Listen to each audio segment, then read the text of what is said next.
All right. All right. Still setting up, but feeling good. Hey guys, welcome to the stream. This is my uh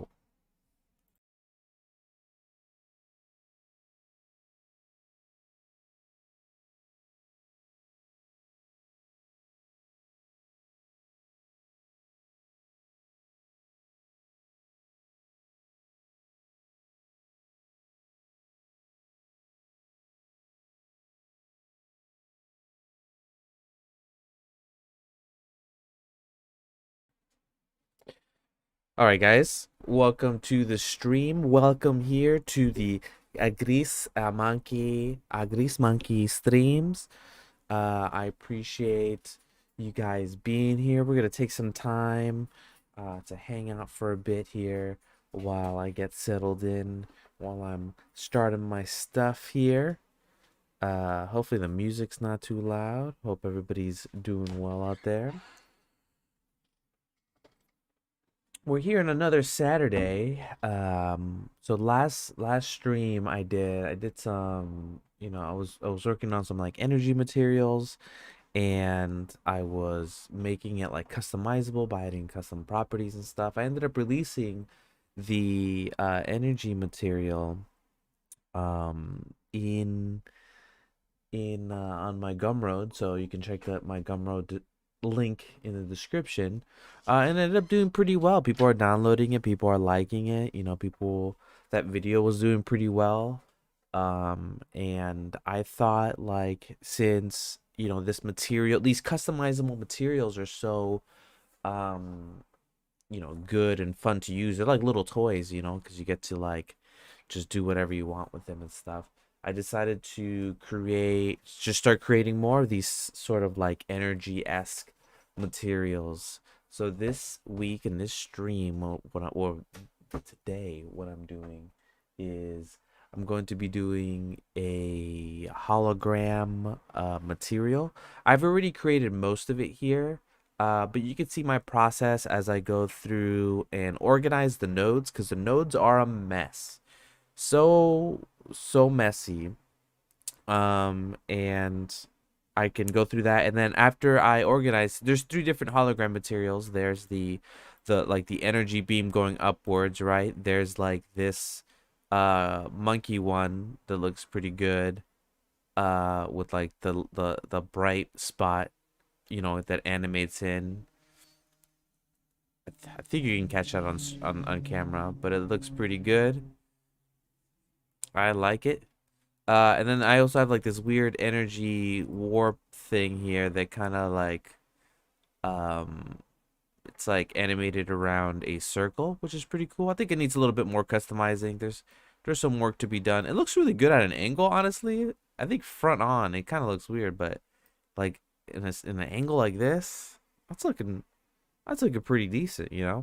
So I have these three materials here, and I think I'm gonna make a couple more, just using the base of this hologram type esque material. So, you know, let me take a couple more sips of my coffee, and then I'm gonna start organizing. This first half's gonna be a little boring, but after the stream is done on Monday, I'm going to release this hologram shader for you to download and use, and it'll be organized, so you'll be able to follow it if you wanted to learn from it. And if you don't want to learn from it, you just want to use it, I'll have custom properties on the right, that you can just change different settings for and stuff. So hopefully that is good. So that's what we're going to do today. All right, let me take a couple sips here. Make sure my stream's going good. Excellent connection. I got one viewer on here.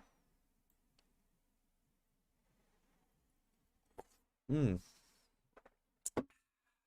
All right. Let's go. Let me know if the music's too loud. There we go.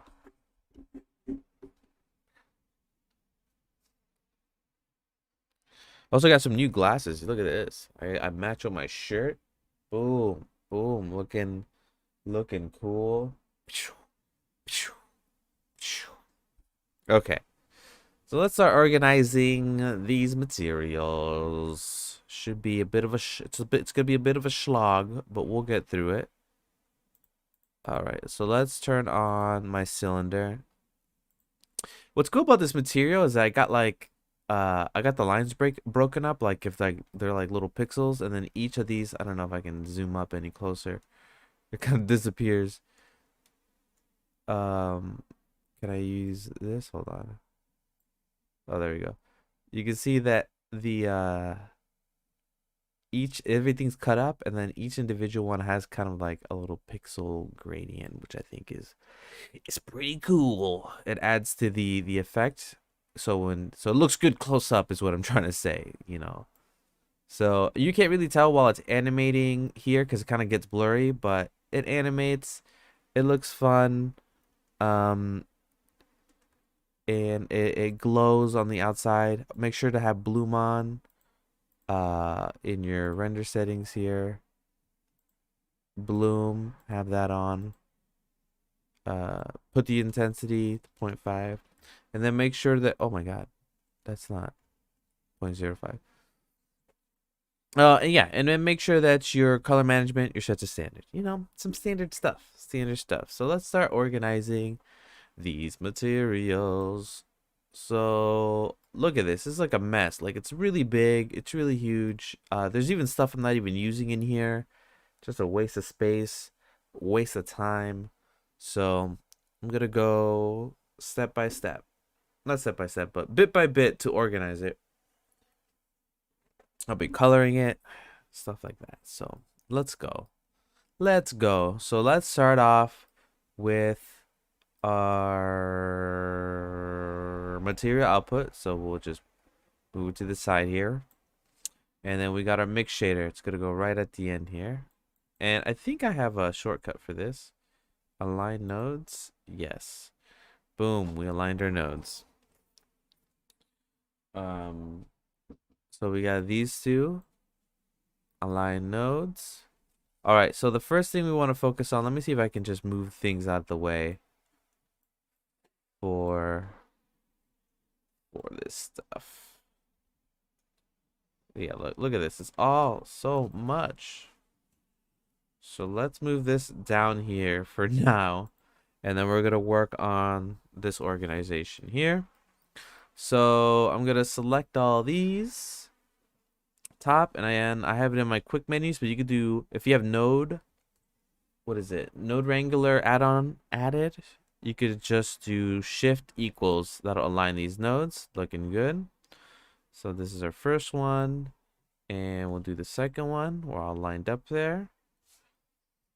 You know, something that's interesting that you could do is if you go to the edit and then preferences and go to add-ons. No, go to viewport. Nope. Where is it? Themes. If you go to node editor and you scroll all the way down, you can actually make these lines curved.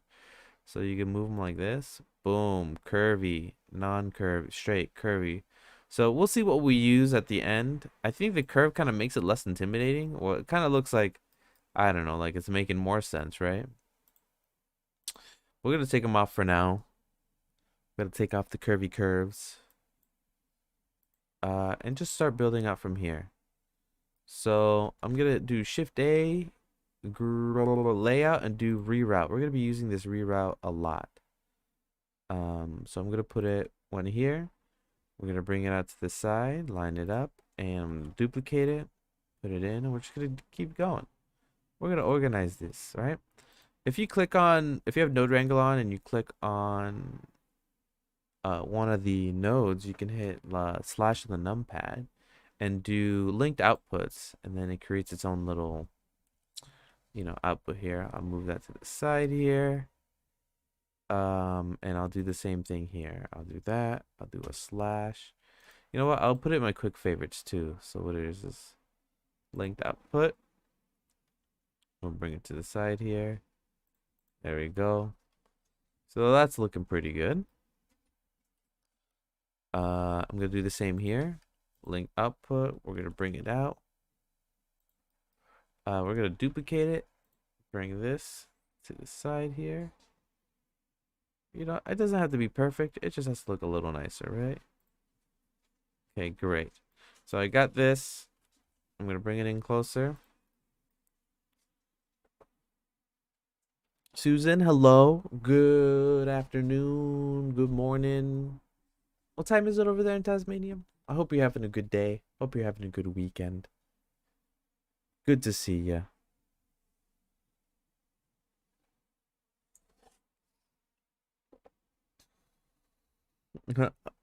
Uh, awesome DV. Hello. Good to see you. Big fan. Well, thank you. Thanks for hanging out. Thanks for being here. If you're just joining in, yeah, what I'm doing is I'm just organizing the node tree, and I'm gonna build out this hologram material so it's easy to use once I allow people to download it. Let me get rid of this footer here. There we go. You can see the text right above me. Pew! Anyway, good to see you. Thanks for hanging. All right, so we're gonna bring this up. And right now we're just gonna organize all these nodes before we start going through and figuring out what they do again, because I kind of forgot. Once you start building these materials, man, you really lose yourself. Like, look at this web of stuff going on here. Okay, so then the next thing we're gonna do is we're going to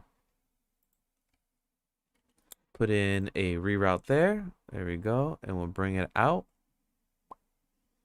Boom, and then we'll bring this close up. We're just gonna keep on going. Susan, 7:30 a.m. Sunday. Nice. 7:30 a.m. That's an early wake up. I woke up so late today. I woke up at like noon today. You know, I'm a late sleeper. I stay up late and I wake up late. Okay, so let's keep going. Let's select all these. We'll grab them. Oh, forgot that one. Grab it. And we may need to give this some breathing room here. So let's select all these. We'll grab it. Like I was saying, if you select the node and you hit the slash or the numpad, you can see my keys up here on the right. It sucks it doesn't show down here. But you hit the little slash.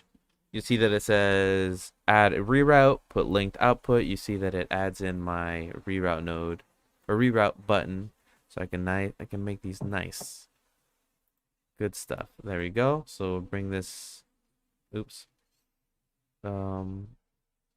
We will hit the shift equals. That'll line those up. Grab it. And we'll line it up here. All right. So something that I'm already seeing is this guy is just crossing pretty badly across. So I'm gonna select one of my reroutes, duplicate it. We're just gonna keep going. This is gonna be a little bit of the tedious part, guys. So if you guys have any questions or want to chat about anything in particular, please let me know. We can chat. This is just me organizing the nodes. So not gonna be too action-packed just yet. Cause yeah, look at this. This is so messy. Grab it. We'll bring it out.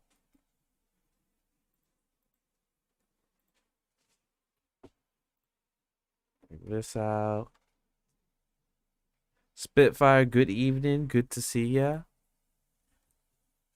Hope you're doing well. The man, the myth, the legend. Oh man, the webbing of the nodes are crazy. Oh, since you three are here, I don't know if I said it earlier in the stream. Maybe I should wait when I give out my tips. But if you go to edit, if you go to your preferences and you go into the themes and then your node editor, you can set the node editor so these lines are more curvy. It's called noodle curving, which is pretty funny. So if you just crank it up, you see how everything gets kind of curved? I don't know if that looks like less intimidating or something. It kind of makes it less intimidating. So I don't know if you're into the straight lines or the noodles. straight line. I think the noodle curve, noodling it makes it look, I don't know, more professional. While this is like just like a math problem that you're solving. So that's a tip that I just found out. I always saw people who had the node editor all curvy, never knew how to do it. It's in the themes. Noodle curving, it's called. That's a good thing to know. I'm gonna have it off for now, cause I'm using a lot of these reroutes, so not doing much here. Okay. So we have this transparent appearing 3 different times. So let's add some reroutes and we'll keep on going. Keep on going. This one's gonna go, we're gonna have it all reroute from one area. There we go. See if we can organize this. Boom. We'll bring this out. These are always more professional. It is known. Yeah. Those soft curves. Those soft programmable curves. There we go. Bring this one over. Here we go. Boom. And we'll keep on organizing. I honestly should have organized this as I was making it. But man, when you're in the zone, it's really hard to it's really hard to organize your thoughts. We'll do this. There we go. We'll bring the transparent. Dun dun dun dun dun dun dun dun. Okay. Bring this up. Yeah, it took some messing around, but I remember since I started using Blender, I always wanted to know how to use these custom properties, man, and there was so little tutorials out there explaining it, and now that I learned how to use it, it's amazing. I think people should use it more often. I think about them because I'm always trying now I started learning Houdini, and Houdini is about like making reusable assets. So custom properties is just so great for reusable assets and stuff. So I wonder if I can just connect it this way. There we go. There we go. We're gonna bring this up.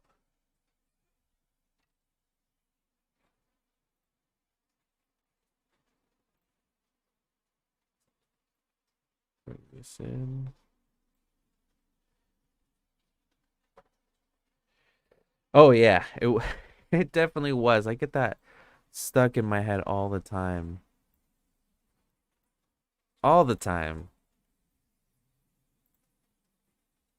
I started on the PlayStation, they have the free Final Fantasy, what is it called? Final Fantasy Remaster? Pretty original name. But yeah, I was playing that for a while. It was pretty interesting seeing everything in HD. Obviously a different fighting system for the better, but I ended up falling off from it. I don't know. It didn't capture my attention. Right, there we go.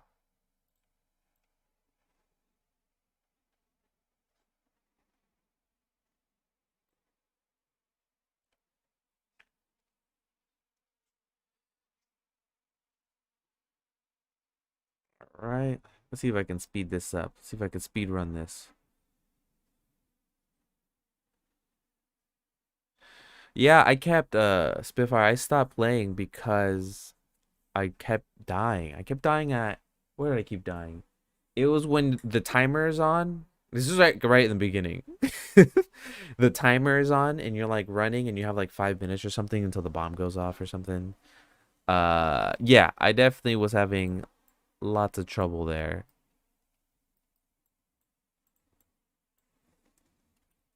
All right.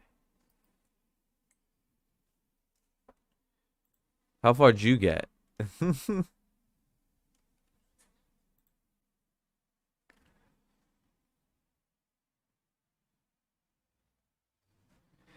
It just feels like an okay action game as opposed to a brilliant RPG. I kind of wish they stayed turn-based. Unreal Engine. That's true, but like I was thinking about it. When's the last time you played a long-term RPG? You know what I mean? Like I've tried it's really for me it's really hard to get. I used to play RPGs all the time. I played like all the classics, like Legend of the Dragoons and the Final Fantasies and um Vagrant Story, Saga Frontier that they just remastered. And yeah, and I'll spend hours and hours playing these RPGs, but um I don't know now. It's hard for me to even get into them. I think that's why they switched over they switched over to the action RPG because you could just pick it up and go. Um but I don't know, like RPGs are still being made, right? Like turn-based, like classic turn-based RPGs. Are they being made? Oh, you're right. My wife in the background screamed out Persona 5. So you're right. So I guess RPGs are still being made. I guess they're just not as common as they used to be, right?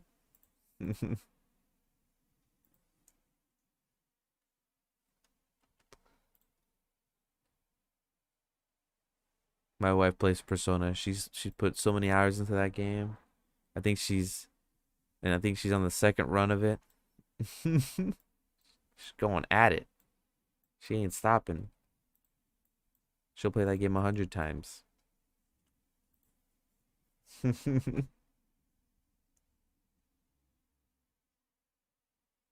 Yeah, maybe just haven't gotten grips with it.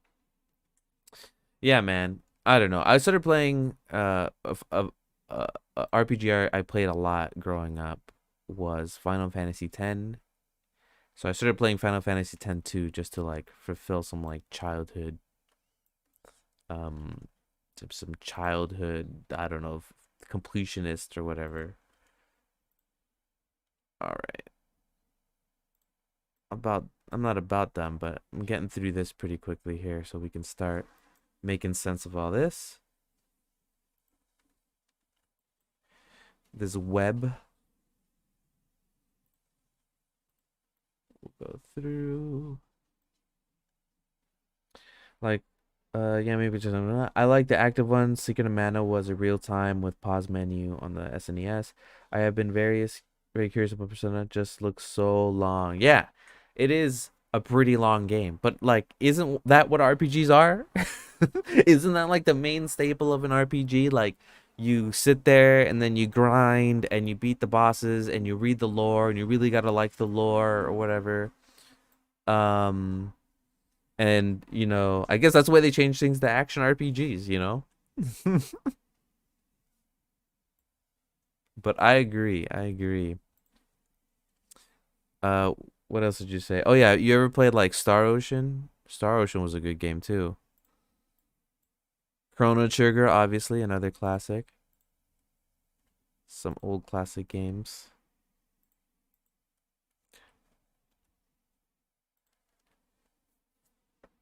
Bah, bah, bah. Oh man. Okay. Thank you so much for making the custom properties. I can't deal with these nodes. For sure. For sure. I'm glad I was able to use them. It was so great because I had to like research how to make custom properties so you can pick the colors. You can mess with color ramps. And I just knew custom properties a little bit. So it took some like research and understanding to figure it out. And I get it. I love a good like I feel like when I make these, I'm making like toys, right? Like I make a toy, I give it all the buttons and stuff. Because yeah, I get it. Even me right now, as I'm looking at this web of nodes, I can't tell you off the bat, off the top of my head, what they all do. So right now, what I'm doing is organizing it for anybody who wants to learn it and look through it. But no, yeah, it's a lot of webbing. The nodes are good because you can understand the logic. It's easier than like having stack like After Effects or anything like that. And it's also easy to make while you're doing it. You're like, ooh, add some of this and add some of that and add some of this and add some of that. And then it becomes, like fun as you're like just adding stuff and forgetting what you added, but I understand. I'm able to figure it out. I was able to figure it out because now this opens up the door for a lot of assets I can make. I can make all sorts of assets. I can make, even with geometry nodes now, I can even make assets where you can have custom build treasure boxes, custom build like doors, sci-fi devices, stuff like that with the geometry nodes. So with the combination of material nodes, geometry nodes, it's going to be an amazing time for Blender. I'm really excited. I'm really going to be dipping into it. This is kind of like what I was dipping into when I was using Houdini, so I'm happy it's here. Okay, we're getting there. We're almost done. I broke down the first half of the web, and I'm just gonna try and speed through it now. And Chrono Trigger is great. I always liked in Chrono Trigger that you can just go to the final boss, right? Was it that game? You can go to the final boss at any time. I didn't beat Chrono Trigger. I'll be honest. I played like a lot of hours of it though.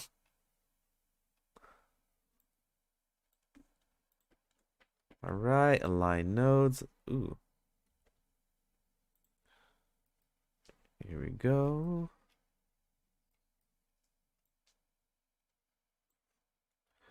Separate this. Jeez, this web is insane. So random, you went straight to treasure boxes. Must be the RPG junk. Oh yeah, definitely. I guess I just think about when you play like an RPG, right? Like um you play an RPG, and I know it's part of like the quaintness of it or whatever, but like all the other treasure boxes look exactly the same. Like no matter where you're at, you're like in a dungeon and it's like the same treasure box. You're underwater and it's like the same treasure box. And I always thought that it would be nice if they had a little variation on the treasure box. And it's also the other reason I thought about it was because of cubes. Cubes are easy to customize, or squares and stuff. So that's why I thought about it too.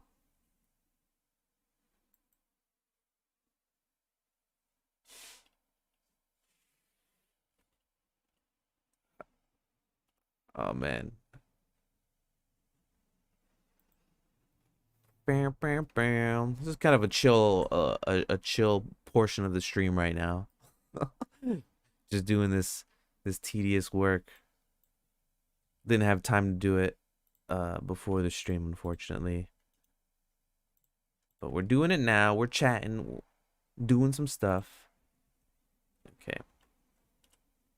And I think it's very important to do this stuff too.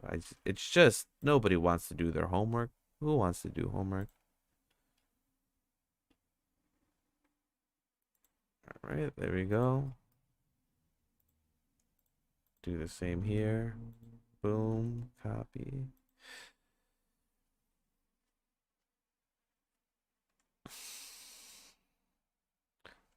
Yes, Susan, how are things? How are things? Spitfire's asking, I guess. I know you're probably working on something. What are you working on? Bam, bam. Oh my god, almost done with this. So tedious.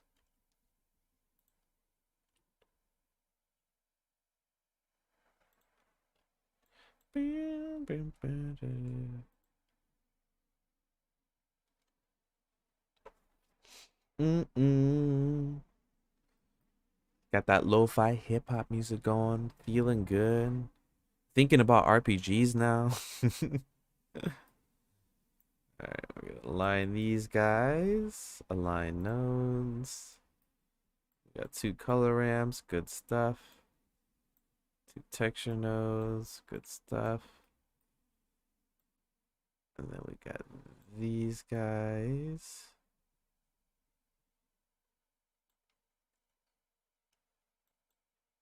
Let's open these up. There's an art to organizing this stuff. Let's bring out linked output. Bring it out.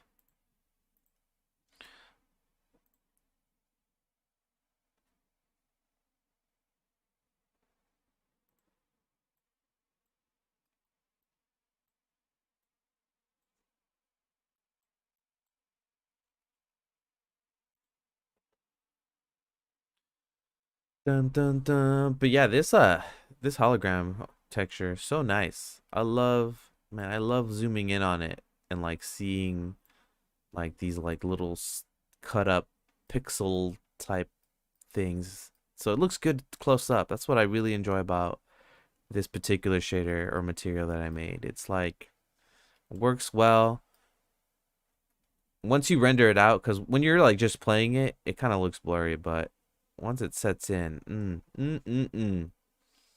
okay, we're almost done here, guys. We're almost done with organizing this web of mess. So let's get the final run, and then we'll start breaking down this material, start understanding it, seeing how it ticks, how it moves. Then we'll make the custom properties. We'll be making the custom properties. That's basically what I'm saying. We're gonna be making the custom properties very soon, right after this is all nice and organized. There we go.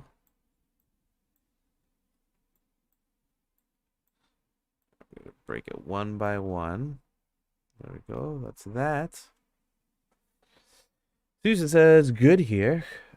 Cold weather starting to arrive here. Learning a lot at Blender. Think in the year I am understanding it all now, more now. That's great. That's so great to hear. I love when people are learning Blender. I know Blender, for a lot of people, can seem kind of very daunting. So it's really nice that you're learning it, because it's you learn it bit by bit. Susan, do you like the cold weather, or do you prefer the hot weather?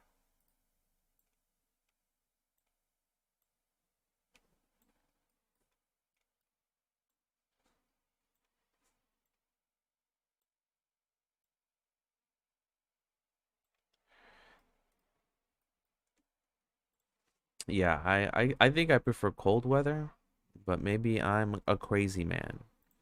I love the cold. I prefer to have cold and sweat.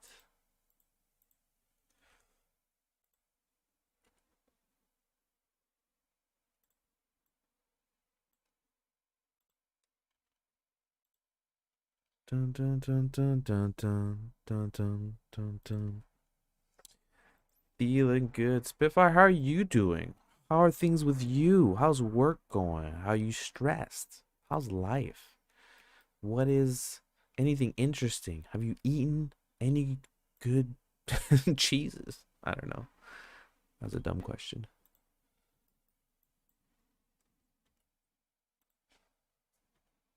We're always talking about Blender. We ain't talking about life. All right.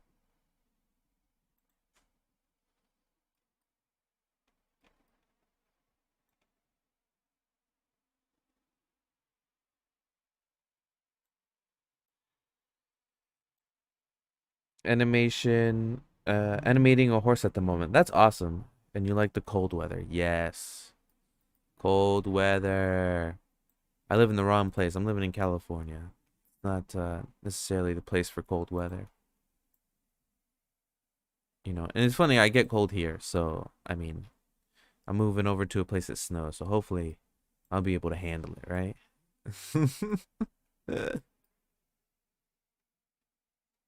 Oh my God, almost done.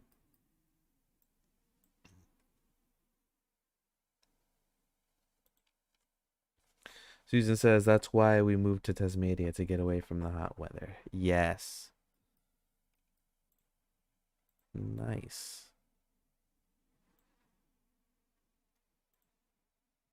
That's what I'm doing now. I'm moving out of California so I can get away from the hotter weather.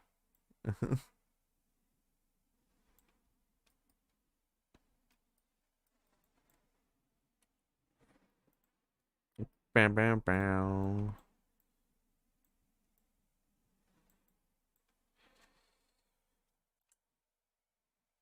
Okay, just about done here. We're in the final few nodes.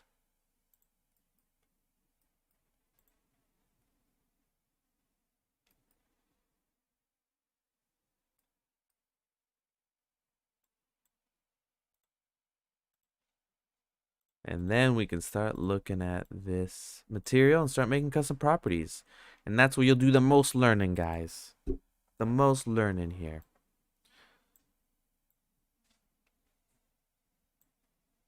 There we go.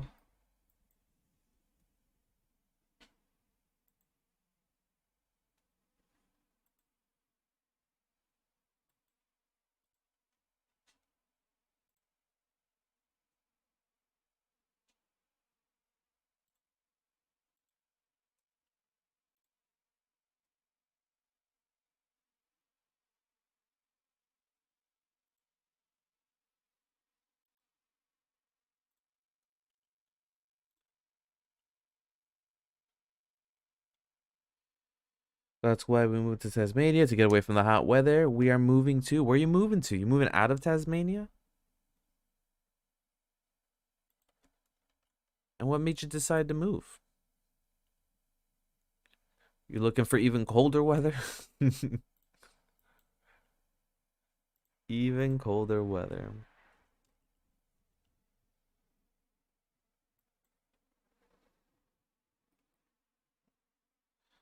There we go.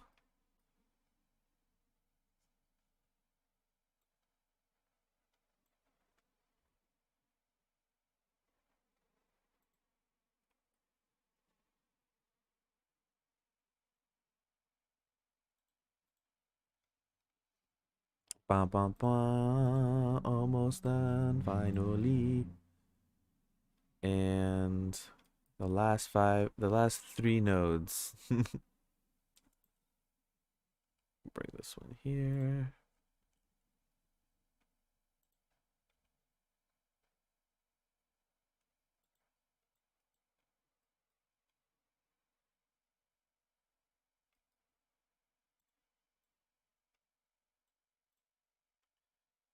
Linked outputs. There we go. Going both ways. Okay. Let's move this all to the right place here. Let's move these guys to the right place over here.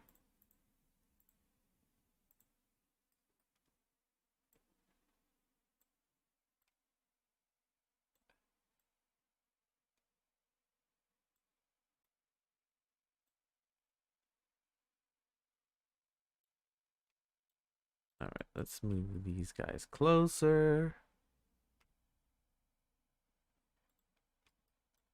Let's move this whole thing closer.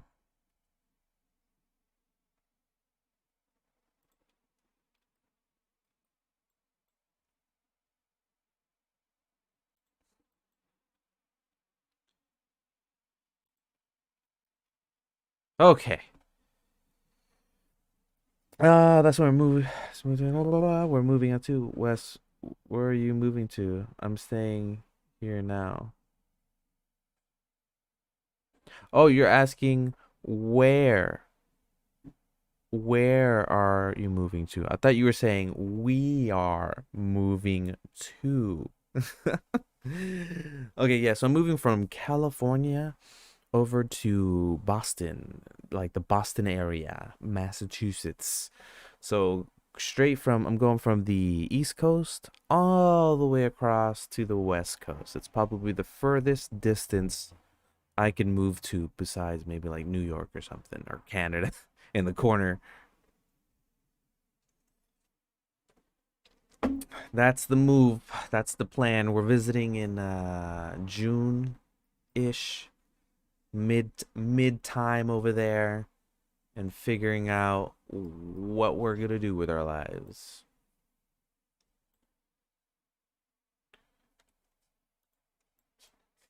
You know, we're looking forward to it too, man. We're pretty done with California.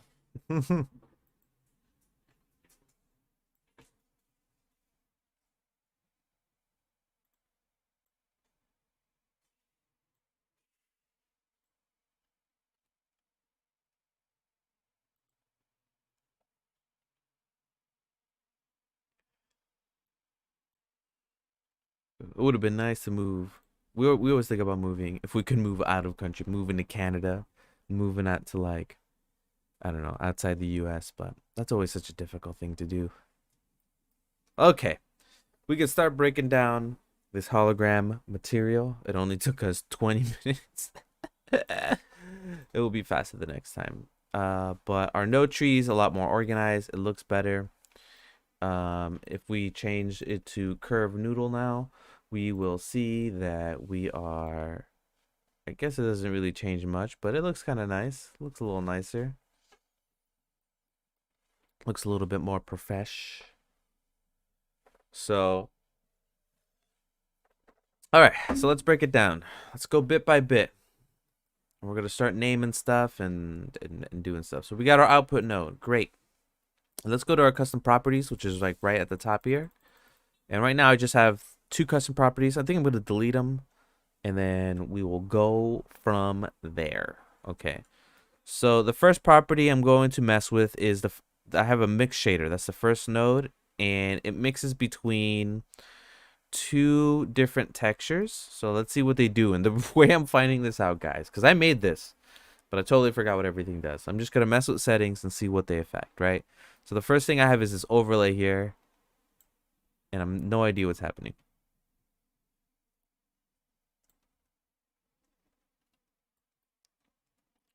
We got a Veroni texture. All right. Okay, cool. So this looks like it's...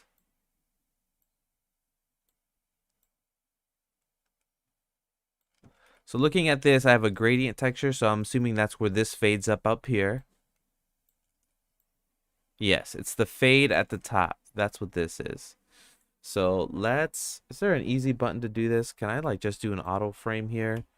Is there a shortcut key to frame something? Maybe there is. Hold on. Batch, copy to selected, reload, frame selected. Add a frame node parent to the nodes. Shift P. Okay, that's what we're gonna do. So we're gonna Shift P this. Oh, I did it wrong. Select the nodes. Shift P. Now we have a frame. Great. So let's rename the frame, and this is gonna be called gradient. And we're gonna name it as the label here. We're also gonna make it kind of big so you can see it. And we're gonna pick colors. Maybe we should be kind of strategic with these colors here. So what is this text? What does it do? I don't know. Whatever. All right, so we got the gradient here, and we will give it a, I don't know. We'll make these dark for now so we can see them. All right, Shift P adds a frame to your nodes, and this node here affects the gradient. And by shifting this, you have how much gradient, how much fade you got.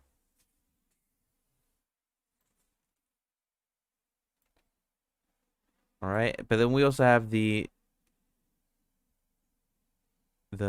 color ramp.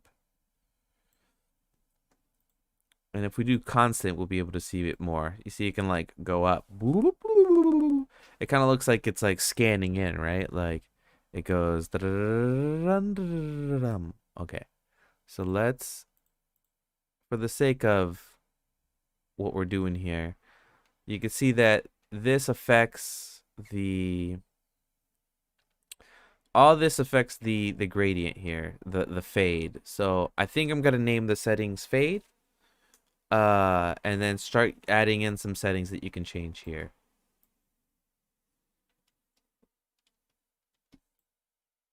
Like, you know, let's do linear.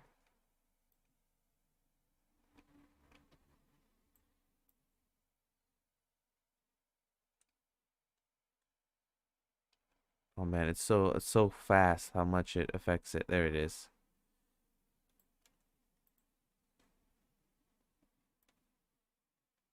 Oh man, that thing so bright. Oh my god.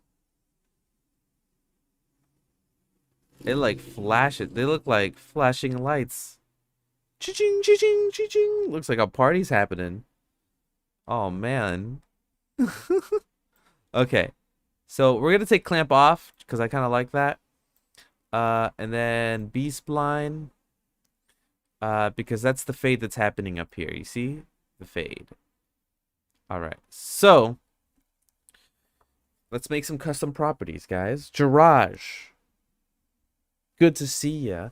Welcome to the party. You made it just in time. I spent 30 minutes organizing a node tree so it looks readable. It still looks messy, but there's a lot going on. It's a lot more organized. It looks good. And right now we're making the custom properties, so you came just in time, Jiraj. Okay. So let's add in I'm gonna add in a new custom property. So if you go to your materials, right, there's a tab. There's different places where this custom property is at, right? Why are some of the Blender default settings so insane? Like volumetric are ridiculously dense. Yes, you always have to set the volumetrics in Blender to like 0.01 for it to like look like a normal thing. So yeah, so there are different places where custom materials are at. They're at this level, object level. So here's your custom properties. They are at on the mesh level. Here are the custom properties. And then they're at the material level, which is where we're going to be working in. The difference between this stuff, right? Between where these variables, these properties are going to go is if you put, I could put all the settings for this material onto the object custom properties. But if I duplicate the material, it's only gonna, the controls are gonna be attached just to this object because we're in the object custom properties. So make sure that when you're putting your custom properties, it's in the right place. So if I were to make settings and custom properties that specifically affect the mesh, like the modifiers and stuff like that, I would do it under here, this object, the custom properties. Since we're doing materials and we want the settings to transfer, we do it on the material properties. So go to the material properties. I put custom properties at the top because that's what we're going to be using and that's how it's useful for people. And you can always organize your properties with these like 9 little dots or 8 little dots on the right, and you can just move them around like this. And then that's how you can organize your properties. I suggest definitely moving them around, and because there is just some that you never use, right? Another tip for these menus, right, is that you can hold control and click on the tab on the menu, and like if you have all these open, like let's say I have surface, volume, all that stuff, if you hold control and click on the arrows, it closes all the ones except the one you clicked, right? I'll show you again. You click all these are all open. You're like, oh, this is so messy, this is so much, I just want custom properties open. Hold control, click, and boom, closes all of them except the one you got clicked. Freddy, good to see you. Freddy Cheese, that's a good name. Freddy Cheese, good to see you. Hello, hello from Cipel Sarah. I'm a bit late, but I'm here. You are late, but it does not, it's okay. You can jump in, you can jump out. We're all just hanging out. I have an open door policy, all right? I'm not paying attention to the door. You know, who's coming in, who's coming out. Thank you for being here. And you made it just in time. The whole first half of this stream, which is basically 45 minutes, was me organizing a node tree. So, look at it. There's a lot going on here, Freddy. There's a lot. So yeah, so if you're gonna put custom properties, make sure you do them in the material node, and holding control and clicking on the menu closes all the properties that you want. I wonder if shift does anything. Let's try it out. No, shift doesn't do anything. No, nothing. Yes, control click. So nice. So nice. Okay, so anyway, I moved my property using the thing to the top. We got custom properties. Do not worry about what's on here now. I have that on here now, so when I hit play, it animates our material. And I just want to be able to see it as I customize it and animate it and stuff. So that's going to stay here for now. So the first thing I'm going to do is I'm going to hit add custom property. Great stuff. It's going to come up as the word prop, which is fine. So we're going to go to edit. And the first thing I'm going to do is I'm going to make a label, right? And with these labels, the way that custom properties are organized is that they're organized in alphabetical order. And I don't like that. I wish I was able to, maybe I can like send in a report or something. I want to be able to move these properties around so I can not have to use symbols to, to, um, to move them around because I don't know, like it being in alphabetical order doesn't help when you have a lot of properties. And maybe nobody has mentioned this because nobody's using this like, well, at least I haven't seen as I'm using. Freddie says, I didn't know you can make nodes in 90-degree angles. Yeah, Freddie, if you want, you create, let's say like you have two nodes together. um what you can do is the first thing is you go to edit, go to preferences, and go to theme. You can make it curvy or not, so straight curvy, right? So if it's not curvy, you have in the shift A in that menu, if you go to layout, you go to reroute, you can have this little dot here, and this is how you make the right angle. So you click on it, you make the right angle, you duplicate it. I made another one, you click it again, and then you can move these around. And then another thing you can do is if you have Node Wrangler installed, right? What you could do is, let me show you by Control X. Okay, so what you could do is you can do, what is it? Is it Shift equals? No, it's not shift equals. Shift equals. Okay. So on the numpad, if you use the slash, you'll see that it says add reroutes. You can hit to linked outputs and it would add. It didn't add it. We'll do it on this one. So if you do the slash here and do linked outputs, it'll make a reroute for you. And then you can hit G, right? And you can move it out. And then that's how you make your outputs. Unfortunately, it doesn't have a linked. It doesn't have a reroute for inputs, which would be useful. It just has outputs. So that's how you do 90-degree angles, Friday. So thank you for asking. Very useful. Cool. So let me start over. So we're gonna add custom properties. This particular property here, which I'm gonna be adding in controls for, affects the gradient. And it affects it two ways. You could do it with the color ramp, and you move this. You can't tell here. Let me increase the intensity, and then you can let me start over. You can affect it by the color ramp and this math node I have. And this math node is the intensity, and you can see that the intensity goes really low all the way to the top. And the color ramp affects where it is, where that color ramp is, right? And you can really see it if I change it to constant, and you can see that you could do this effect where like something's scanning in, right? Right? It's pretty awesome, right? And I think another way you can affect it is with the mapping node by using Z, I assume. Nope. Y. No. X. It is X. So you see that it goes up and down, and that's how we affect the mapping. So I'm going to put this up to the top.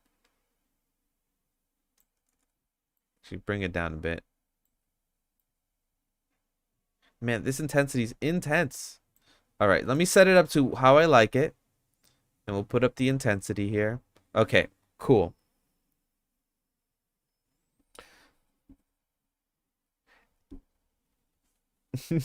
Freddie says, don't get distracted by my simple questions. Oh, no, it's okay. I really want these live streams to be like also useful for any small little questions. So yeah, so this is how we're going to add custom properties. There's 3 properties we're going to add, right? We're going to be adding it to the mapping, right? We're going to affect this X, so it goes up and down. We're going to affect the color ramp because you can change this part here to constant, and you can see you can have this cool effect going on, right? You can also have it into different properties here, so linear and stuff. Because then it has like a fade. B-spline really has the best fade, right? And then the intensity, which is this math node that I have it under power. So there's different functions here like add, subtract, multiply, divide, blah, blah, blah, blah, blah, blah. I put it on power. Power always works the best in these things. The reason it's flashing like that is because it's like in a negative space, and I don't have clamp on. And I have it off because I do want it to go through extreme numbers sometimes, because then it adds to that brightness. Anyway, we're making 3 properties. So let's start out by making a label. Since these properties are in alphabetical order, I have to use symbols to organize them. And the way that I'm going to use symbols is I'm going to just use the bar. So if I hit shift, what is this called? I think it's called a bar. It's right above your enter key if you have it. So I'm gonna just do it by bars. I'll do 1 bar, 2 bar, 3 bar, and that's how I organize my properties until maybe I can organize it in like a different way if Blender adds it. So we're gonna start off with bar 1, right? And we're gonna take off the property. We're gonna just zero it out or delete it. Default value, delete it, and we'll just hit OK for now. Because all we want this to be is a label, right? And this label is going to be what would be like a good name for what we were just doing here for like moving this up? Like it's like a hologram gradient, so it'd be like a gradient, a gradient fade. Maybe that's what it would be, gradient fade, right? And we're gonna do 3 properties. Remember, we're gonna, you know, it's gonna be the position, the, I don't know what to call this. The, man, is it okay? So I know it's position and intensity, but I don't know what to call this. It's the type of color ramp we're using. So I keep wanting to think the word algorithm, right? I don't think it's algorithm, but interpolation. Interpolation. That's the word. That's the word I'm looking for. Interpolation. So, and interpolation. So we're making 3. Freddie said sensor. Close. So this is the interpolation. It's a bit of a mathy term, but those are the 3 symbols we're doing. So position, interpolation, and power, or intensity, I should say. That's the better way of doing it. So let's add in our next property. And for this property, so we can have it underneath this fade here, we'll go to edit. We will start it with 1 bar because that's the thing that it's under, and we'll call it what did I just say? Position. And we'll hit OK. We'll affect these later. Add property, edit. We'll add it in the bar. Interpolation. I hope that's spelled correctly. Interpolation. And then intensity. So intensity. Right? There we go. So we got intensity, interpolation, and position. So let's do with intensity first. So this is how you connect it, right? So intensity is just this number here, and we're going to add in a driver, right? And that's how we're going to do this. So the first thing we want to do is you're going to hover your mouse over the intensity property, and you're going to see that it says right underneath the word intensity, it says Python material intensity. Technically, that's like the part of the program that you can reference to, right? A little complicated. All you have to do is you go over the property, right click it, and hit copy data path. Beautiful, right? Now we're going to go into the property. We're going to right click and hit add driver. So here's our driver, and we're gonna just make the expression variable, right? And what this is saying is that the number that it's gonna put in there is going to come from this var, right? So here's the var. We're referencing this var here. That's all this is, right? So then now it's at 0. It doesn't have anything. I'll go back to, it went away. So you can always right click and hit edit driver. Let's see. So what we want to do is we want to do a single property, and the single property is this property. We made it. It's right here. Custom properties. It's a single property. Right click, edit again. Hopefully you guys can see this. We're going to change this little X here. That's transform channel. We're going to change it to single property. Now it's going to ask, where do you want the property from? Right? So the property, this little button here, is the ID type. And the type that it is where's this property right now? It is in the material property. So that's what we're going to do. We're going to click on this little button. Where is it from? And it's material. So let's look for material. Material. All right, cool. Now it's like, this is the material property. What is the material called? Right? So you click on this and you pick on the material and its name. And the name is Hologram Suzanne. Suzanne. Suzanne. Anyway, it's called this, but I'm gonna name it something that's gonna be the end result when I when I release this to be downloaded. We're gonna call this hologram dot 000. We'll do hologram tube 000. That's fine. Hologram tube. So let's go back to our property here. We've set the variable. Here's the variable. It's a single property. The property is a material, and the material we're to do is hologram tube. Great. So now that we got everything set, we got the hologram, the material. It's like, what is the property? What is it? And the property that you got to put in here is what you right clicked here. So if you right click, hit copy data path, right? That's what you're going to paste in there. So we're going to edit, go in here, Control V, and see it's the intensity with the little bar on it. Hit enter. Boom. Now we got this property that affects the intensity or this part of the node, and that's how you make these custom properties, right? And there's a few different tricks that you have to do for colors and for different types of variables, which I'll go through as we go through this, but this is the basic gist. I'm going to go through it one more time, and then after that I'm just going to plow through these until we get to one that's new, right? So something that we can edit here, right? If you go to edit, we have the default value, right? So I'm going to put the default value as 1. And we can also set a minimum and a maximum, right? So right now, let's put -100 and 100 and see if that's an okay limit right now. Let's see, right? So here's our intensity, and we bring it to 100. What if we brought it to 1,000? It feels like you could probably use it even more. Let's put 1,000 on here, and let's keep going. So now it allows us to go to 1,000. Yeah, I guess 1,000 is good. Let's see if it goes into -100. Yes, this crazy stuff happens. We don't want to go into the negatives. So let's see how far into the negatives we can go before it's weird. I do like this effect in a way. So maybe I'll let people go down to like -1. Like, look at this effect. Oh, it's gone.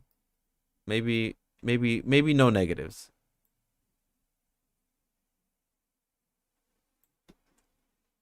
Oh no, yeah, this is not gonna work. Negative. How about -0.05? Yeah, I guess no negatives, guys. No negatives. -2. -3. Not good. So I'm just gonna put it. The limit is gonna be 0 to 1,000, and that's it. So let's put this at a number that makes sense. Let's put it at like, 1 for now. Cool. So we did it. We got our first property that's affected. The next property we're trying to affect is the interpolation, right? And this interpolation is right here, is this button. And we're going to do the same thing. Oh, not that. Sorry. The interpolation is here. So we have it on constant. We have it on ease.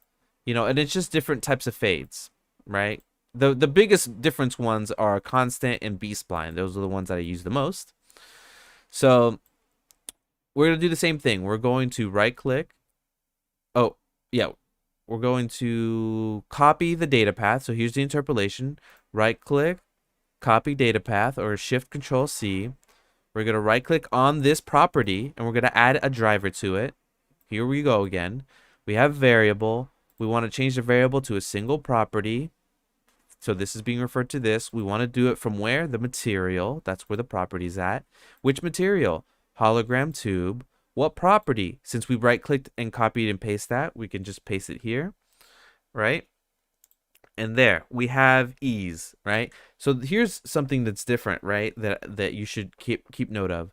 When it comes to these drivers, the settings go from 0 and up, right? So ease is 0, cardinal is 1, linear is 2, B-spline is 3, and constant is 4.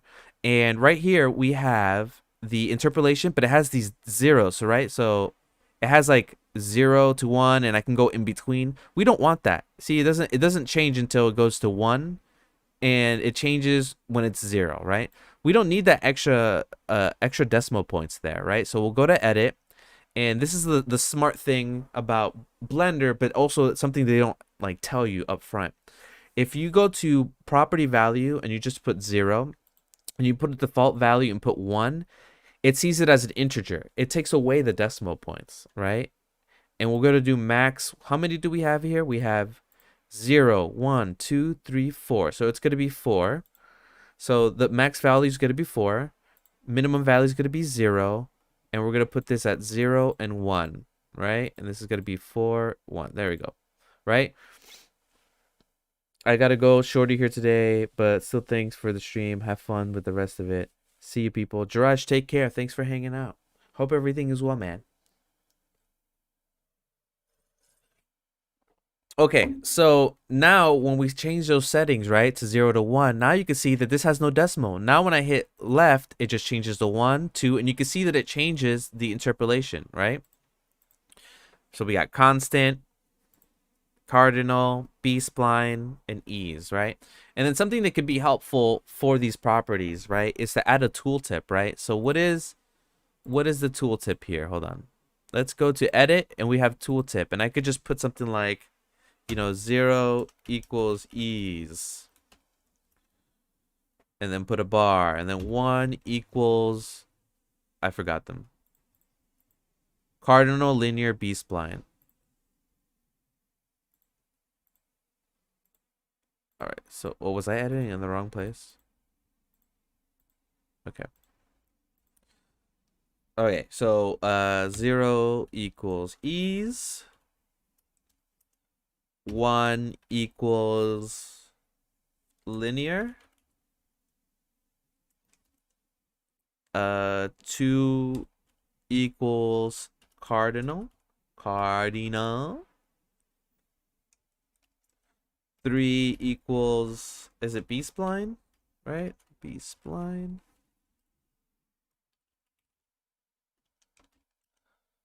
4 equals something. Linear, B-spline, constant. That's what it was. We put 4 equals constant.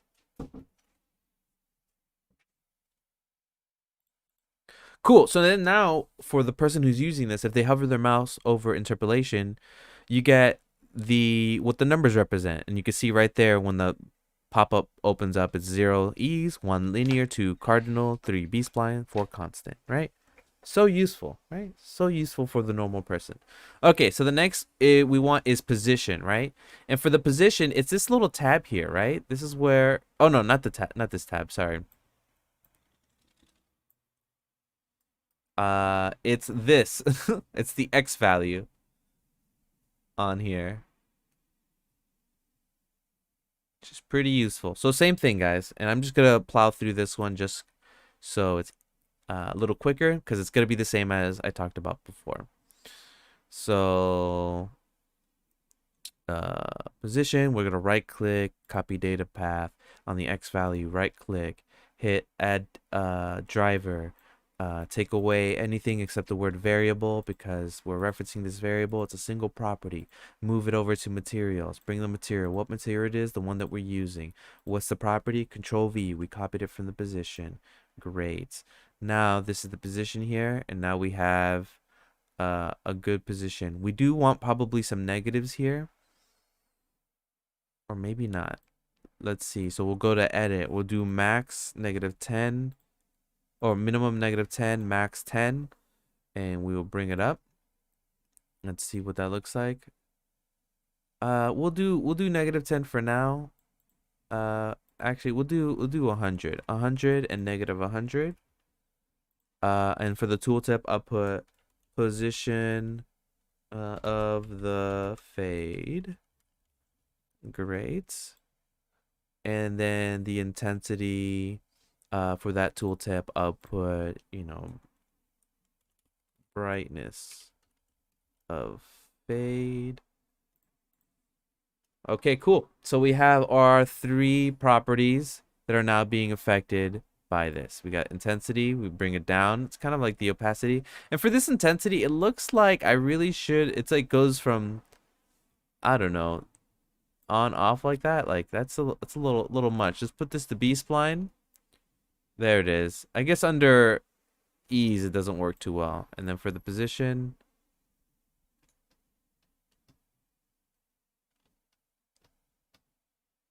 okay, so let's diagnose what's happening here. So right now we're under B spline. We have our intensity.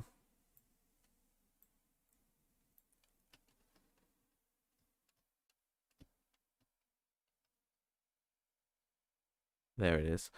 I guess I just gotta make sure I keep this lever here not at full. It should be a little bit lower, like 0.9. All right, now let's test everything. Intensity, lower the intensity. It looks a lot less intense. We can change the interpolation to ease. We can move the position. There we go. We got our hologram movement going on. Good stuff.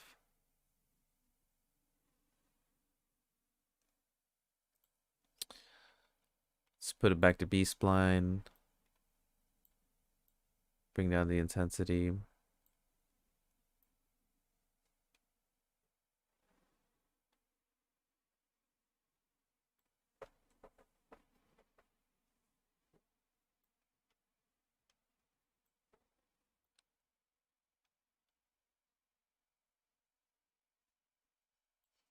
All right, we're gonna add one more property just to affect this color ramp here because it does seem pretty useful. So we're gonna add another property.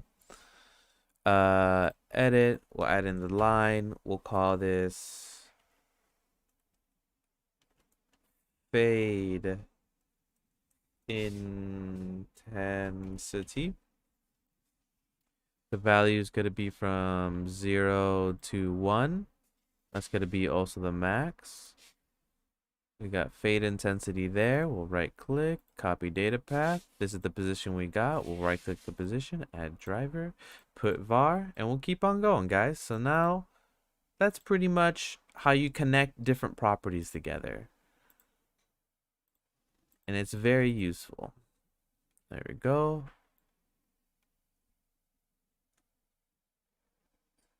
Oops.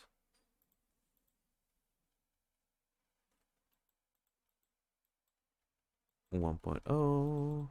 There we go.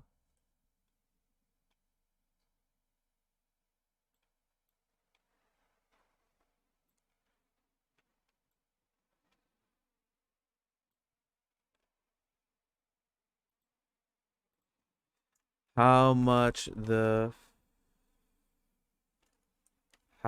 strong the fade transitions.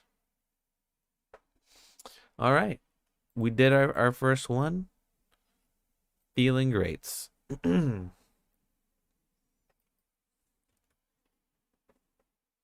So that's basically how to do properties. I wonder what I should go to next. Should I do more properties or should I just start trying to make a new hologram? I already have 3, which look all pretty good. Different effects, especially like the one at the bottom. I think it needs a little more work, but I like how it looks.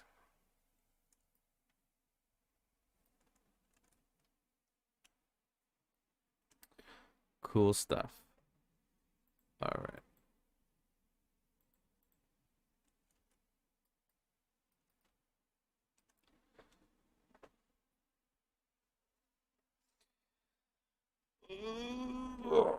Oh man. Anyway, looking really forward to the weather. Really looking forward to our move. You know, I've never seen snow. You know, is snow a nice thing? Is it a nice thing to look at? I'm sure I talked to a lot of people, not a lot of people. I've talked to people who have dealt with snow, and they're always like, "Wait till it gets annoying." But you know, hopefully it's worth it.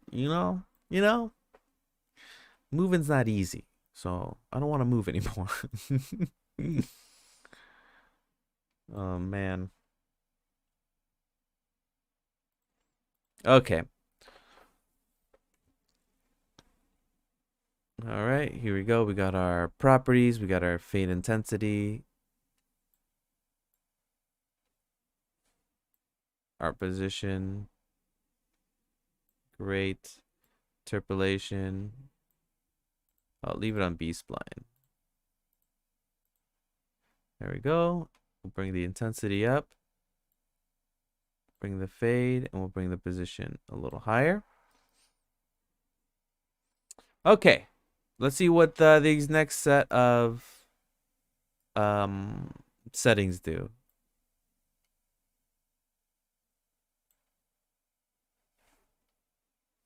Okay, so what I'm gonna do is I'm going to put this to constant. This is how I can usually tell what this does. Okay, so what this is doing is that it's cutting up my uh different parts of the hologram, so it gives it some texture. So you can't tell, but it's like being cut up in all sorts of ways, adding out a lot of different materials. So let's keep this on constant so we can see what we're doing. Freddy says snow is great. I miss snow. And Susie says seen snow first time last July. It was amazing. Well, then I have a lot of good things to look forward to. Freddy, did you move away from the snow, or did you like visit snow, Mr. Snow out there? Okay, so this is breaking up the hologram. If you put it on B-spline, it's a lot more subtle, but it adds different brightnesses to the different parts of the hologram, adding some more text to it. We'll put it to constant for now, and we'll add in a frame. So we'll select it all, and we do Control P, which adds in a. Oh, it didn't even add it. All right, Control P. No, Shift P. Shift P adds the frame. We'll go into our settings here. We will make the color and we will make it dark. We will add in a label, and the label will be, this is the hologram. Nope, no. It needs to be something more descriptive. Naming these things is the biggest challenge, guys, because it has to be like easy for the user. So I would say like uh variation, right? I like that variation. Brightness, brightness, variation, possibly. Because yeah, when we look at this, I'm gonna put this here, make this big so we can see it. When we see this, this is the variation of the brightness of stuff, right? Let's see if we put it on ease, if we can see the difference. Yeah, you can see that variation there. And I could see that it's moving. It's kind of like the flickering effect. You could kind of tell. Hopefully on the stream you can tell. It's really small, but we'll do the variation. Oh, I've only visited. I have only lived in tropical environments, so no, I don't know the worst parts of living in the snow. Oh yeah, Freddy. I'm right there with you, Freddy. Like, I was born in Puerto Rico, which is a tropical island, and then I lived in Florida most of my life. I was raised in Florida, which is just hot weather, and then I moved to California, which is like another desert hot area. I've only lived in hot.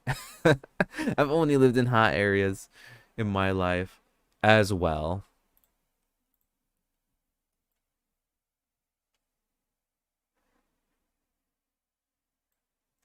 Okay. So let's add in another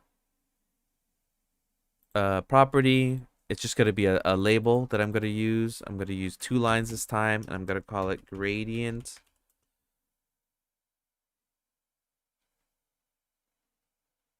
No. Brightness variation. We'll hit OK. It's added here. Oh, I should have just put 2 lines, not brightness variation. We'll copy this. There we go. We'll call this brightness variation.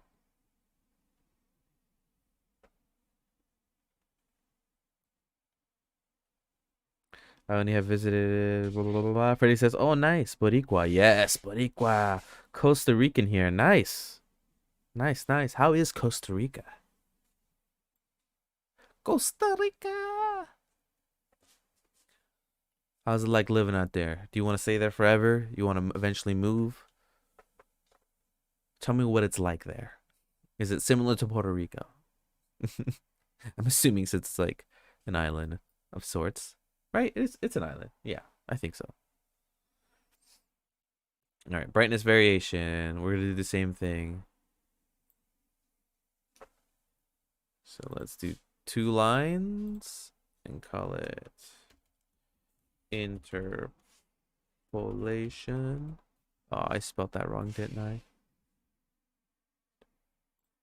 Let me spell it right. Control copy. There we go.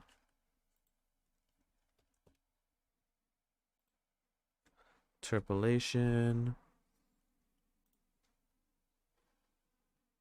Edits 0, 4. Beautiful. Copy data path. Add a driver. Single property. Material. Hologram. Interpolation. We'll put it to B-spline. Oh, we'll put it to constant for now so we can see it.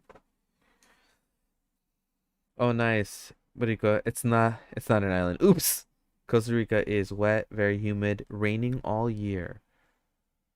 Would love to move to the States one day, cause work. We will see. Nice, nice. What type of work do you want to do in the States? Hold on. I'm looking up. I should know what Costa Rica looks like on a map.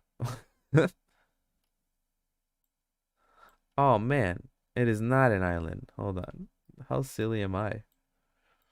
Just for the viewers out there, so you can see where Costa Rica's at. We got Puerto Rico over here, where I was born, right? And then if you cross the Caribbean Sea, we'll hit Costa Rica, where Freddie Cheese is at. Boom, Freddie Cheese is there. You know what? I mean, it's almost all surrounded by water. It's very close. But it's, yeah, connected to Nicaragua and Panama.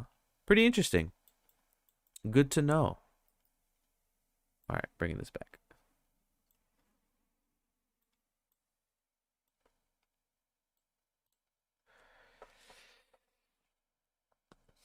Do you, Freddie, do you have any particular state that you think about moving to? Like, what would be some options for states? And like, what do you think that they're like from, or have you visited at all?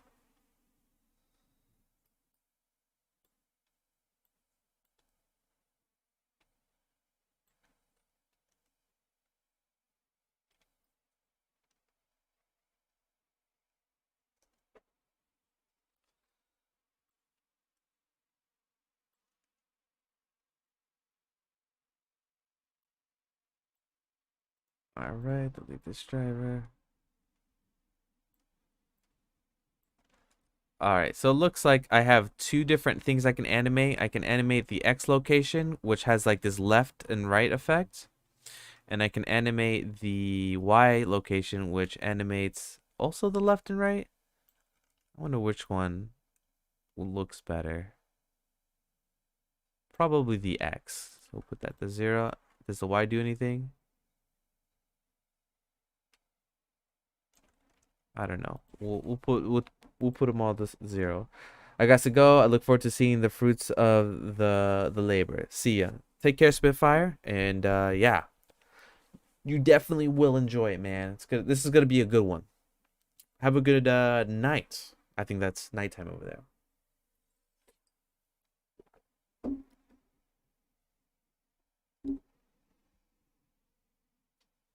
Right? She says, "Oh, Los Angeles, because the animation industry." Yes, Los Angeles is all about that animation industry.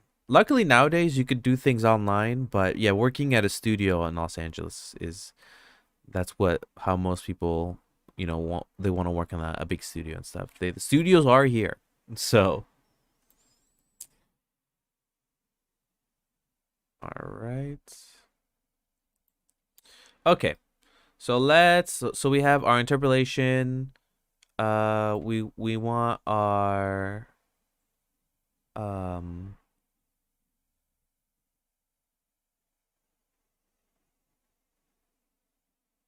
variation intensity. So we'll add in another one. Let's do this. We'll do copy this. Add in another property. Variation. We'll call it size instead. Size. 0 to 1. Hit OK. Variation size. Is there any particular studio that you want to work at, Freddie?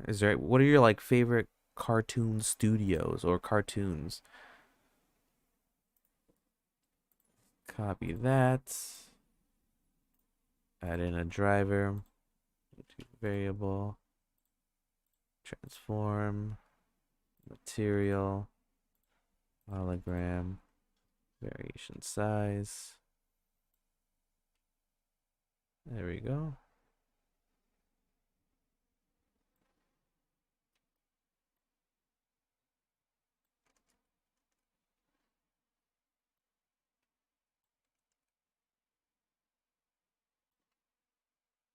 Oh, this looks cool.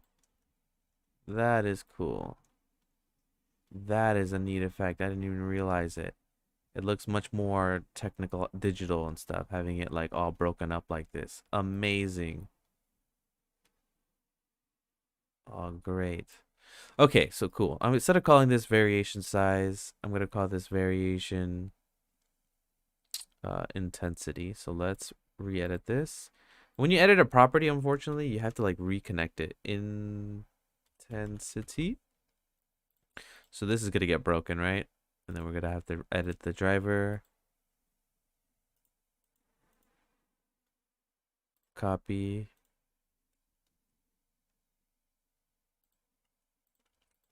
There we go. Intensity.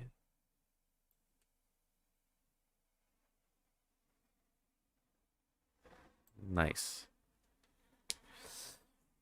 Dang, it's looking so good.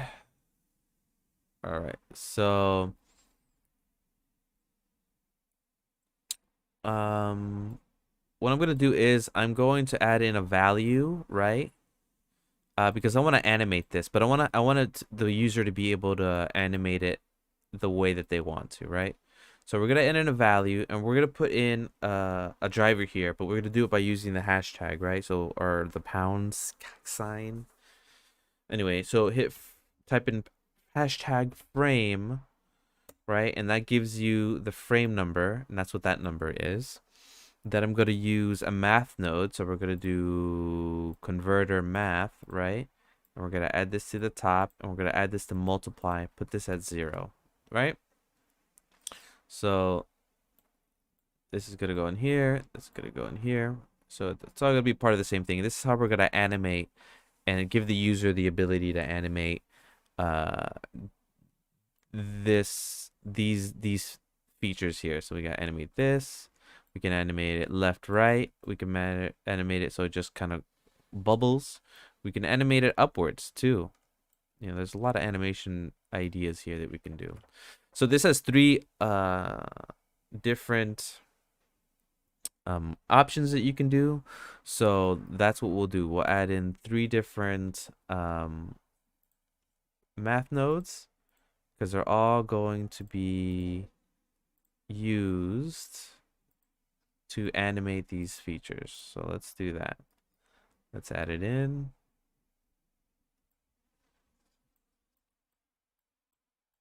See if we can fit it all here.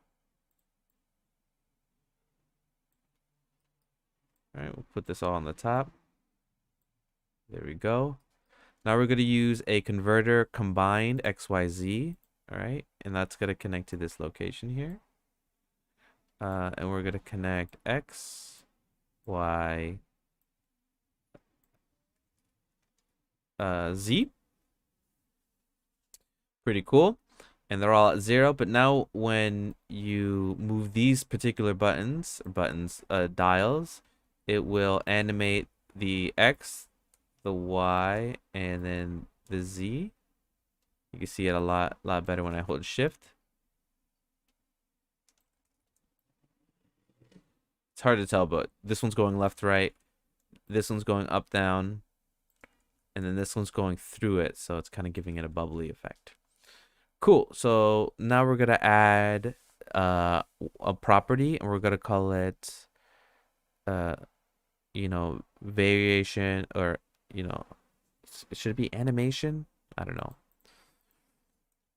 So 2 lines, because it goes under there. Variation, animation. Variation, animation. And this time it's gonna have 3 properties. So we're gonna put it into brackets. How this changes up.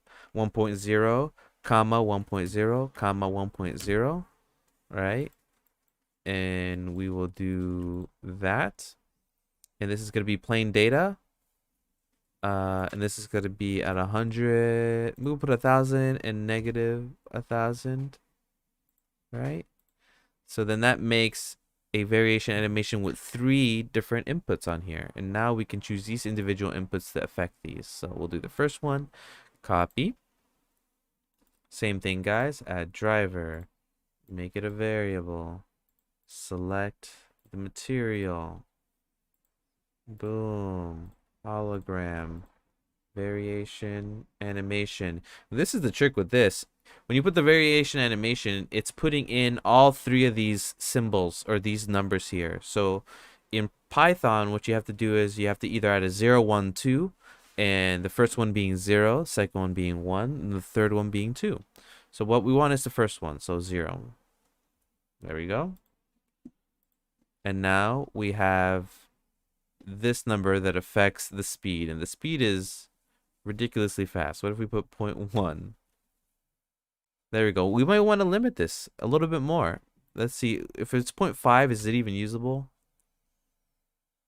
I mean, that looks like ridiculousness. Like, I can't really tell if it looks good. I think I have to render it out. Let's see if it doesn't crash my computer.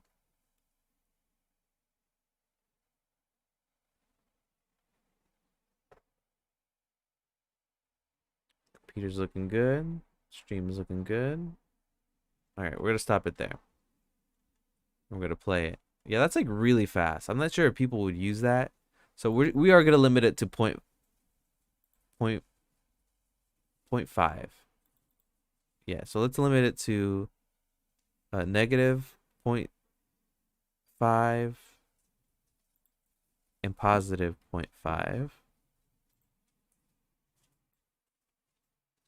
Because really you'll be using, I don't know, 0.06 and like a nice slower animation like this. All right. So that's looking good. And we'll do the same. We already have the data path copy. We right click, add the driver, make sure that just says variable, and do all the same stuff, guys. Same stuff. Materials, hologram, property, make sure to do the next one. There we go. That's another one. And then we'll do it again for this third one. Add driver, variable,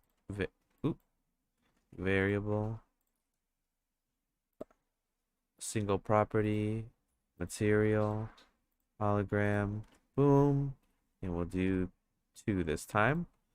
Cool. So now you'll see that these variation animations are all being affected by these by these settings here. So you'll see that, and it's limited, so we can make it move a little bit. Oh man, that's so fast still. Oh, it's because either are set really high. Okay, so we have 0. So this is now animating left and right. So we have, I think it's going left right now. And we can put this at 0. Now no animation.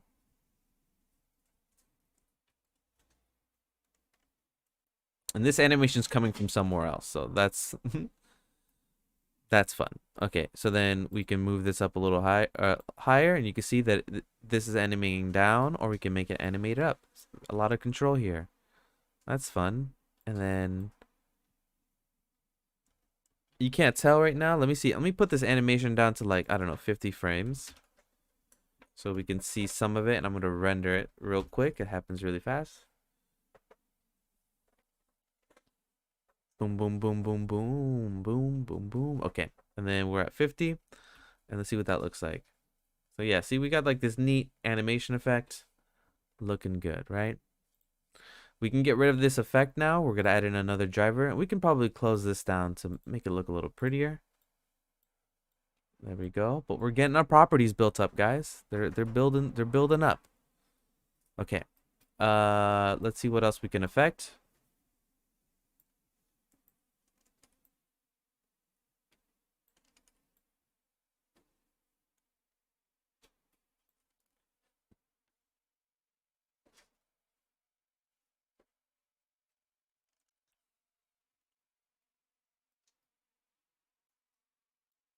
Maybe if we put this on rotation, would that help? Damn, that's ridiculous. What if we put all these at 0? So fast.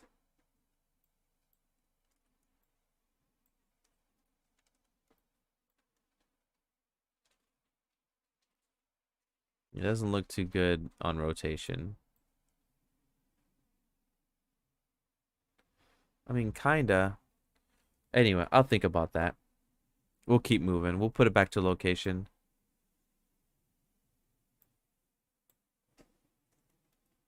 Okay, cool. So the next thing we want to affect, which I found out about this effect, it was super nice, is this Veroni randomization. If I put it to 0 randomness,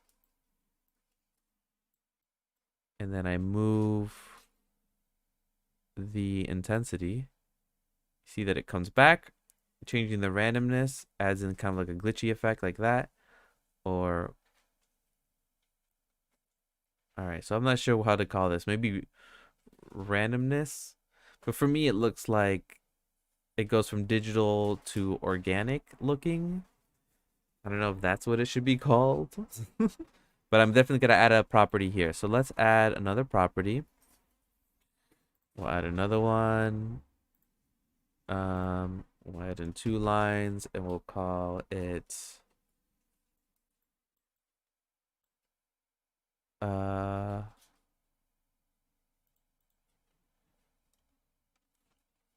we'll just call it randomness, randomness, and it's gonna go from 0 to 1, which is good. We'll hit OK.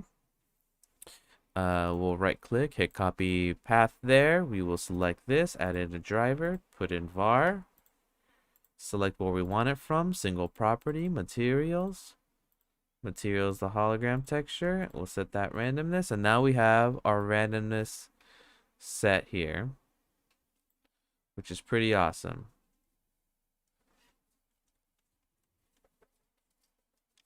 Great, great, great. So that's looking mighty cool. So let's change some settings. We can change it so quickly too. We'll change the 2, change the intensity, we'll change the position. Like that. There we go. For this color ramp, what do we have? Interpolation. Let's see what happens if we change it to spline. We put the randomness up to that.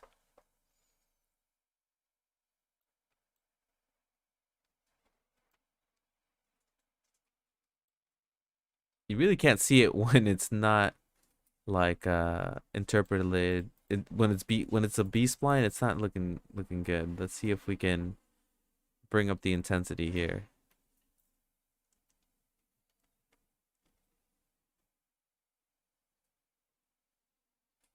I can't even see it.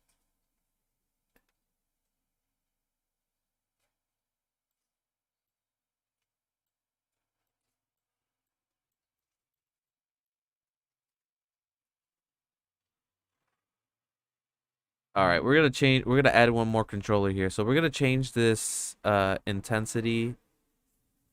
We're gonna change it into two settings in here. So we'll go to edit. And I'm gonna change this to two property values. So we'll do one property value 1.0. We're gonna do a comma 1.0. That. Now we have two properties. Now we'll make sure that this is correct here. So this one's going to be 0. And this is going to be the same. We're going to add in a driver.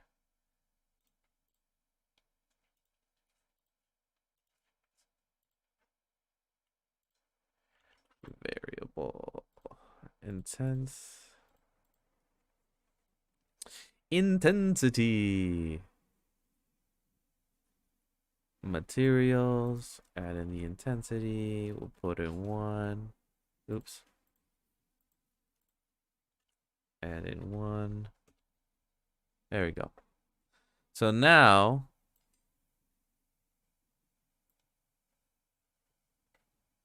we can affect the intensity on both ends. There we go. So it looks a little bit more faded out now, which is a cool effect. And you can see that it affects the color ramp specifically. There we go. You can add some variation, put the randomness off.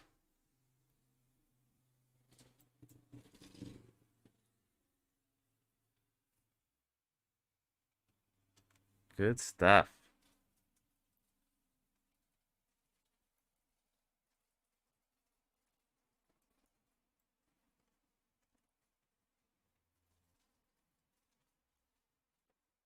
We'll do one more property for this scale here. We'll do the same thing. Boom, boom. Scale. We'll do 0 to 1000.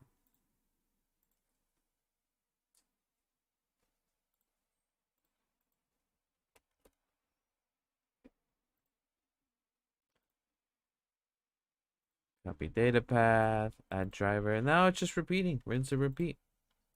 So maybe a little boring, but this got to be done if you want to make something useful for people. There we go. Now we got our scale.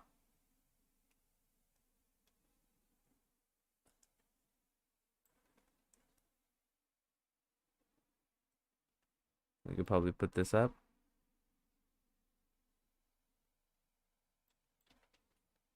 Oops. Put these at 0.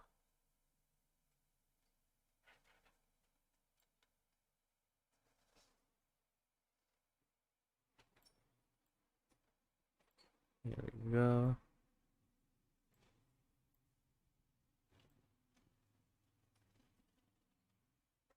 See what this looks like just animated.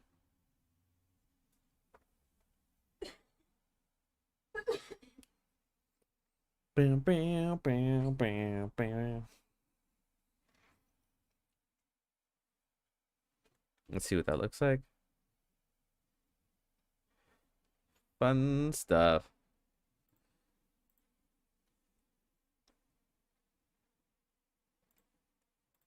Copy this, put the under interpolation here.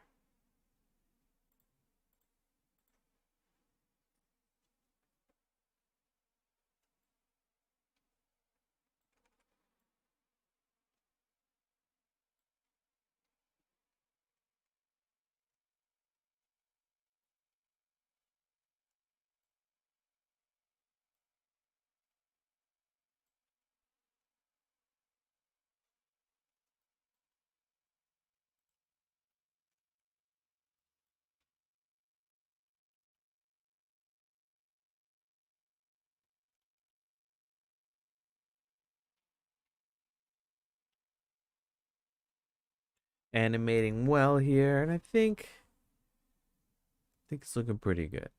All right.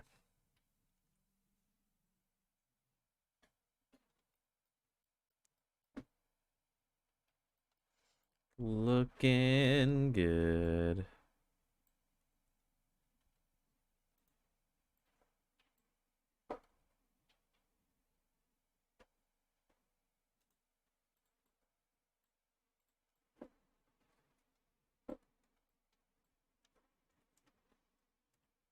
All right.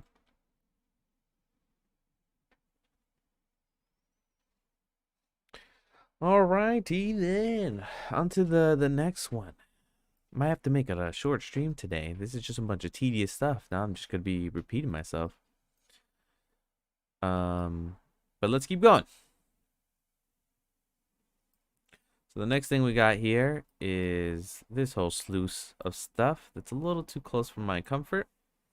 Let's see if we can bring it down.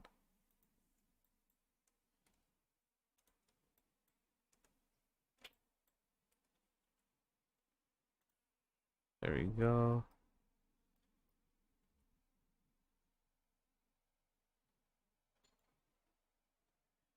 What I want to get is this stuff. This little dot here. Connect them up.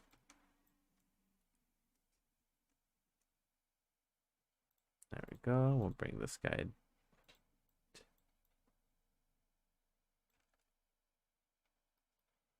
Damn, there's a little bit of a mess here. Hold on. Bring this on the Y. There we go. Probably disconnect this. Save. There we go. All right. Freddie, it's been a great stream so far. Yes. Well, thank you. Thank you for letting me know. When is the second part of the energy material going to come out? That's X Tutor. I'm gonna be releasing that one on Wednesday. Wednesday would be the day. I'm gonna release this hologram material, and then I'm gonna be doing the tutorial for the energy stuff by Wednesday. Thanks for asking.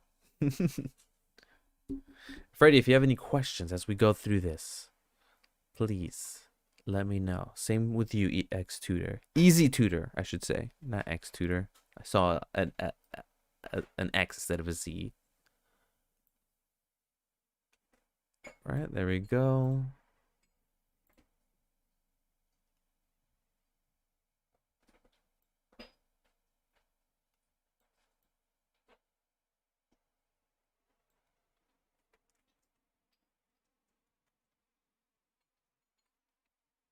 All right.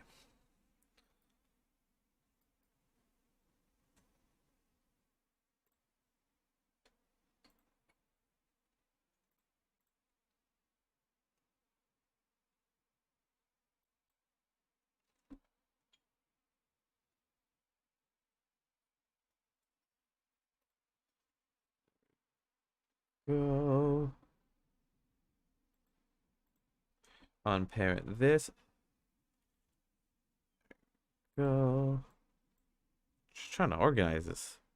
Always turns up into a mess. Nice, thanks. I'm looking forward to that. Easy indeed. Thanks for sharing. Yes, of course. And yeah, and I'm glad you're looking forward to it. It's gonna be pretty simple. Honestly, I'm gonna do a couple more of these. Maybe I can do. If you're still here, easy. I'll do a sneak peek presentation on how to go about it. But the tutorial will be much more succinct and not like a live stream form. It should be a lot shorter.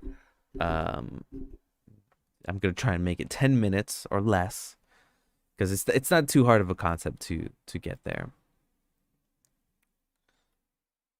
Okay, what was I doing? Here we go. We're still moving. Still jiving. Still moving. All right. So the next thing we're gonna mess, we already have the gradient, which is the fade at the top. We have the brightness variation, which is like the brightness that goes around the whole thing. That's affecting the whole material, which is good stuff. Now let's figure out what this does. And I think that what this does is brick texture that we have going on here is what makes like these individual little lines and pixel-esque type stuff here. Um, and let's see how that affects it. Let's check it out.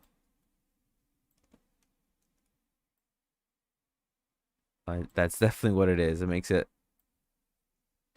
a little bit more intense there. Ah, we can turn it on and off. All right, all right. Oh, we can even animate it going left and right.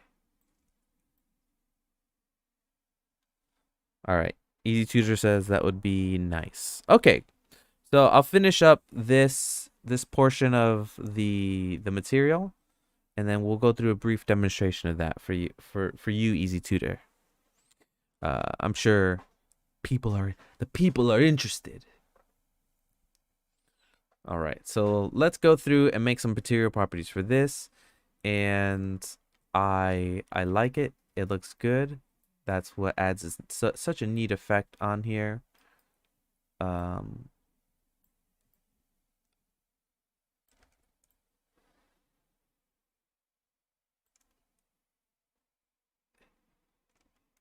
all right, there we go. Pixel size. All right, so the first trigger I'm gonna have is whether to turn on, I guess, I don't know what to call this, pixelation, pixel dots. That's the first property I'm gonna turn on. It's gonna be on or off. I guess you could do, I could give the option of it having a fade. So I guess I'll leave it as a fade. So let's add in another property. And the property that I'm gonna do here is, what is this, 4 lines? I'm gonna do 3 lines now. So let's do 3 lines. We'll do a property. We'll add 3 lines. 1, 2, 3. Boom. Go. We'll erase this. 0, 0. Hit OK. That's gonna bring it down here, and we're gonna call this pixel texture. Great. And we're going to then make a material that's on or off, right? So 1, 2, 3, and we're gonna call it on slash off.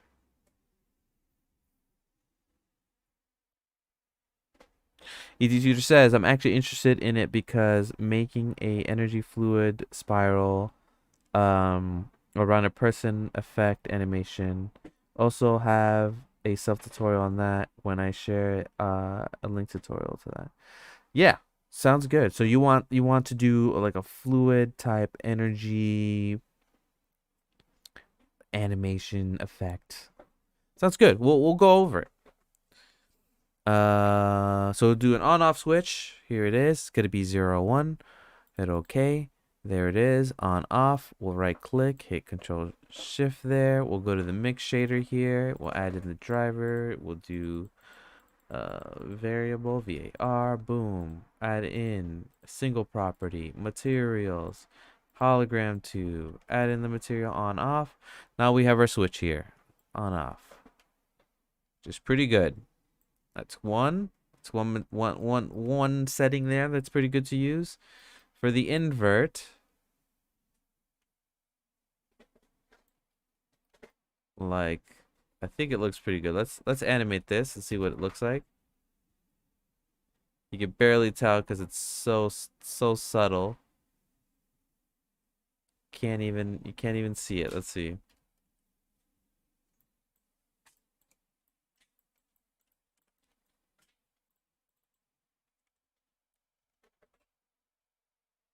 Like super subtle.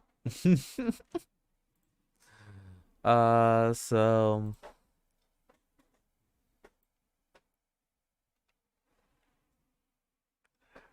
well, I'll make another property and just call it type. That's what we'll call it. 3, we'll call it type. It'll be 0 to 1, same thing. Right click. Call it path. Add driver. VAR. Material. Hologram tube here. Type. There we go. Now we got the type. It's pretty cool. We'll leave it to 1. That's another nice setting to have. I think another setting here that we could have is probably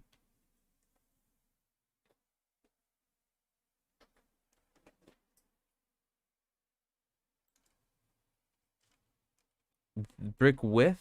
Is it width? I can't even tell. Let me zoom up on this. Brick width. All right.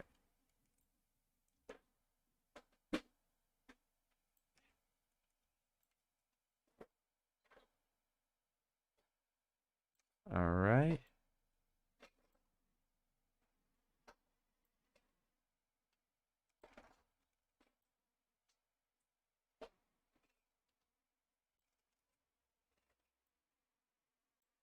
All right. So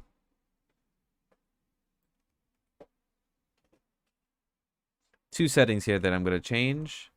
It's going to be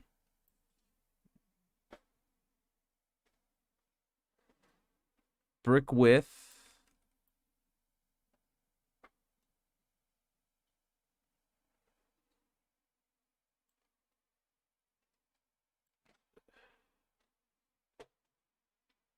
All right, so brick width and brick height is what we're going to be changing.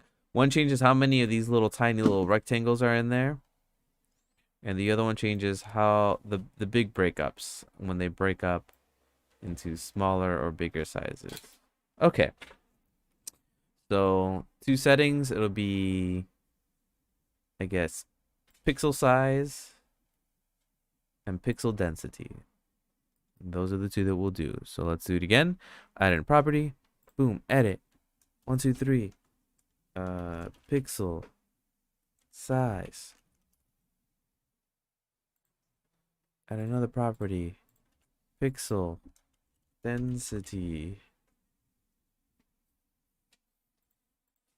Great. So now we have pixel size, pixel density.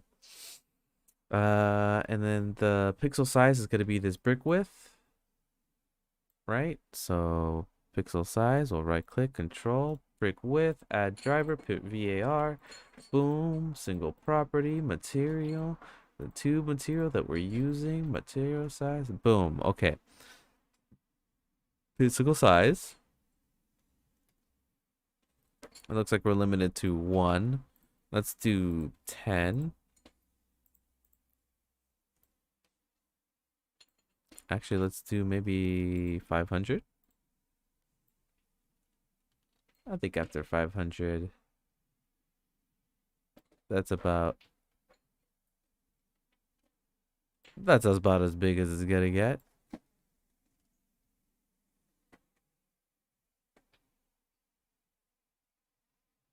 All right, and then we'll do pixel density. Right click, control copy. That's gonna be this.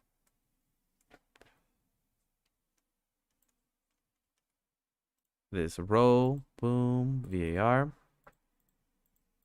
Almost done here.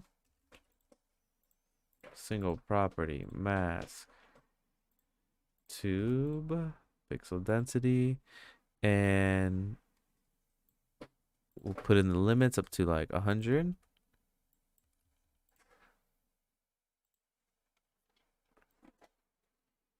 There we go. Pixel density.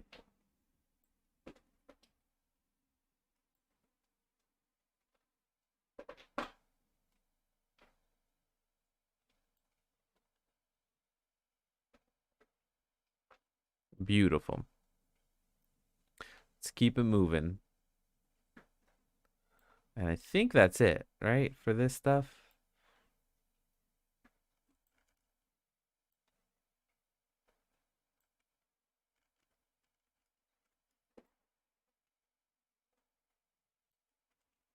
Motor size, motor smooth. Okay. Now the last thing to affect it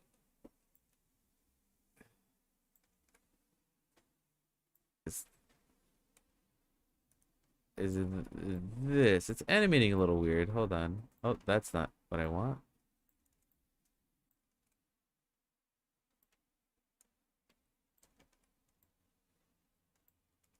Okay, cool.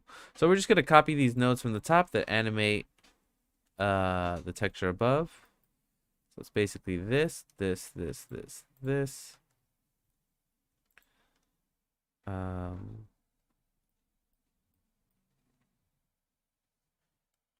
duplicate it. We'll unparent it. So Alt P. And we will select this. Put it at the top here. Grab it. We'll make sure this has the oop, not that. Delete the driver. Make sure that you put hashtag frame on there. And then we'll connect this to the top. And we'll put this is the picture texture animation. So we'll put the same thing here, except with 3 lines. And then we'll be done with this. And then we could do that example. Easy Tutor, you still there? You still there to watch? Get a sneak peek at the tutorial? All right. So variation. I'm going to do pixel animation. Pixel animation. And then the property is going to be in a brackets 1.0, 1.0, 1.0, 1.0. Close bracket.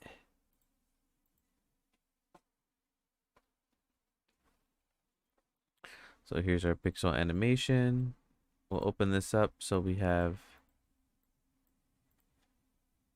it readable here.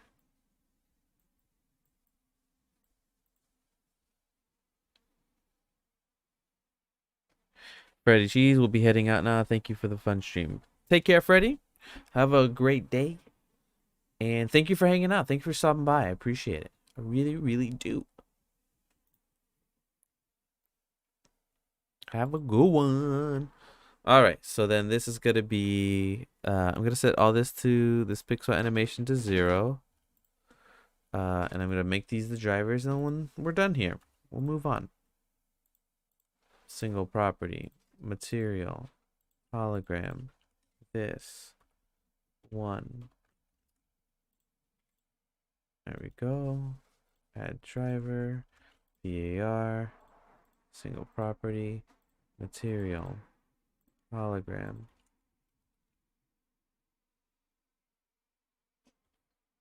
1. Edit driver. 0. Add driver.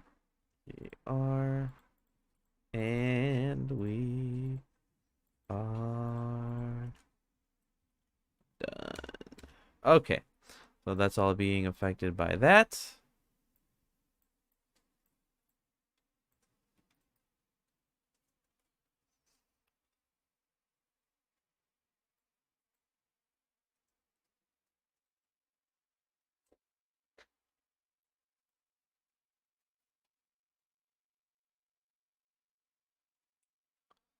Very, very cool. All right.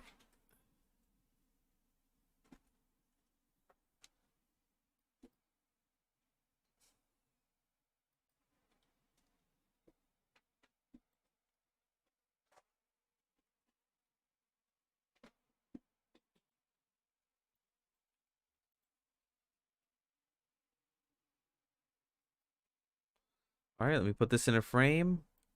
And we're done with this half here. Pixel texture. I'll hit, what is it? Shift equals, line this up.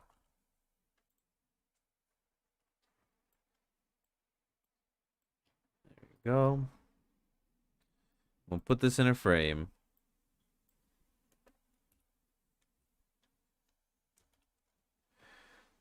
Call it the frame dark. Call the frame pixel texture. Same thing here. We'll bring it up in size. And we did it.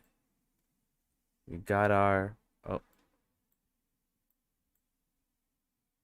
We got through 3 of them. So we'll put this back up here. There we go. All right.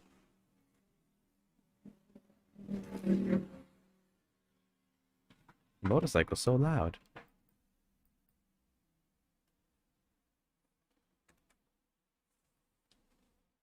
Okay, guys. If you guys are out there, easy tutor.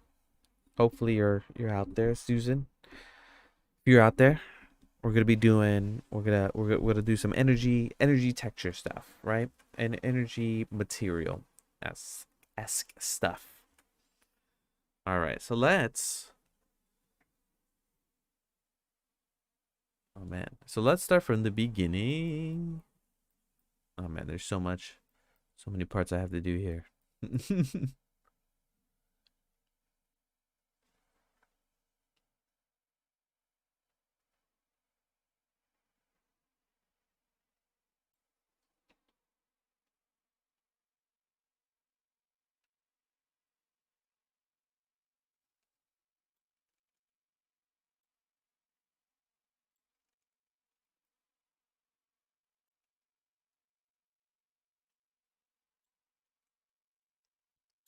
All right, easy tutor. Easy tutor. So we're gonna start new. We're gonna start fresh, right? Let's start new.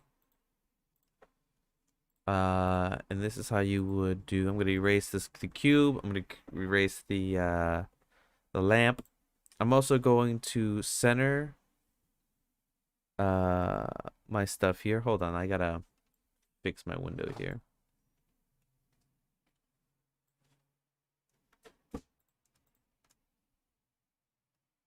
Gotta fix my window here. Boom. Let me make sure I have some background images on here for myself. Oops, wrong way. Bring that there. We'll bring this here. Take off everything. T header. All right, cool. We'll make sure to do a text editor here. Take out the header footer so we can see our chat here on the window. Good stuff. And then my background, we could do a shader node here. Take off the header as well. There we go. The windows are back. All right, easy tutor. So we're set up here. Oh, let me put my timeline just in case. Or no, I would definitely need it. Let me get my timeline. Okay. All right, easy tutor. So we're here. We're an empty thing, right? So first I want to set up my scene. So let me put in a scene so you can see on the top left what I'm looking at. So let's add in the monkey. I'm gonna turn on my screencast keys for you to be able to see what I'm hitting there. And I'm gonna hit Control-3. What that does is it adds in a subsurface modifier. So we got a smooth monkey. Right click, hit smooth stuff. Now what I want this camera to look at the monkey, and you could just do that by pressing 1. So now we lined it up to the center and do, I think, Control numpad 0. Nope, that was the wrong way to do that. I think it's hit 1, Control Alt 0. There it is, Control Alt 0, and it moves your camera to the way that you're looking. So if I was over here looking, Control Alt 0, it'll put the camera in the direction that I'm looking. So by hitting 1, we're looking straight on. Control Alt 0, boom, we're lined up. I'm gonna make sure that we're close. And then I'm also going to make sure we're on the X here. All right, we got a monkey. Looking fun. I'm also gonna take off some of this stuff here. Right now it's dark. And then cool. All right, so the first thing I'm gonna do is I'm going to and just for now I'm gonna put in a light actually, so we can see you can see what's happening here. There we go. Put in the light. Put it in a little brighter. So 200. Okay, cool. We got our scene set up. We're going to be doing this material. I'm also going to make the background black. So, you know, we're all dark here. So there we go. I'm also going to take off this grid. I don't think we need it. The floor. So we got our thing here. So the first thing you want to do is, so you know that material energy, I think you saw it. That's why I guess you want this this tutorial. You saw it. Get that material in here. And the way I'm going to get the materials, I'm going to append it. So I'm going to hit file, append. I'm going to find out the material. Where's it at? Blah, blah, blah, blah, blah, blah, blah, blah. Assets. Blender materials, energy 1, materials. So here's all the materials that I made, right? So I'm going to select all of them, hit shift. Select all of them. I did that by going to the blend project file that you can download. Link in the description if you don't have it. And the Gumroad. On the Gumroad link. Click energy material. Click materials. Now you have all the energies here, right? So select them all by holding shift. Selecting all of them. And then I'm going to hit append. And nothing happened. But what really happened is if it added the materials here for us to choose from it. So if I click on, material 1, you can see my materials here. It's glowing, it's doing its thing. I can change the material to 2. There's the red one, really fun. So yeah, all the materials are here. You can use them, you can customize them. You've used it before, obviously. So let's pick just the regular material for our monkey. And what I want to do is add in a sphere, and that's going to be where we're going to start from. So our monkey's there, and we're going to make it the monkey invisible for now. We're gonna add it in the UV sphere, right? So here's our UV sphere, but what we want to do is don't click anything else. Make sure that you put in a lot of segments and rings on this. So we're gonna times this by 3. And that may be too much for me right now, but we're gonna do it. We're gonna times it by 3. And by timesing it, you just go in there, hit the little star key and press 3. That's a multiplication. So there we go. We have our sphere, right? And then we right click, hit smooth. Great. Now let's add in one of those materials. We'll add in this one, right? Our materials here, it's animating, it's doing good, right? So one thing that this is missing is the bloom effect. So make sure that if you go to your render settings, render properties, and then go to bloom and make sure that's selected. And you see that the bloom is now more, it's there. It's glowing. It's actually glowing now. Right? Make sure that your intensity's up. I'm gonna put the intensity up higher. Okay, cool. So we got our glow effect. Now what we're gonna do is we're gonna be breaking up this mesh, and we're gonna break it up with a noise material. Right? And I'm gonna go into a different mode right now. Now that everything is set up, we're gonna go into weight paint, right? Because I want you to see what's happening here, right?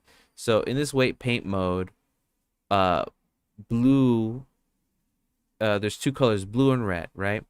Red means that it's going to be affected, and blue means it's not being affected, right? So let's add in a modifier here, and we're gonna change different spots of this red, because we're gonna make those spots disappear. That's how we want to affect it. So get your sphere. You can do this with any object too. It doesn't have to be just a sphere. So one thing we want to do is, before we go into modifiers, go to your object data properties, which is right here. Click on that. Hit tab. Here's all your vertices. You have to hit A, so you select all of them, and then hit vertex group here.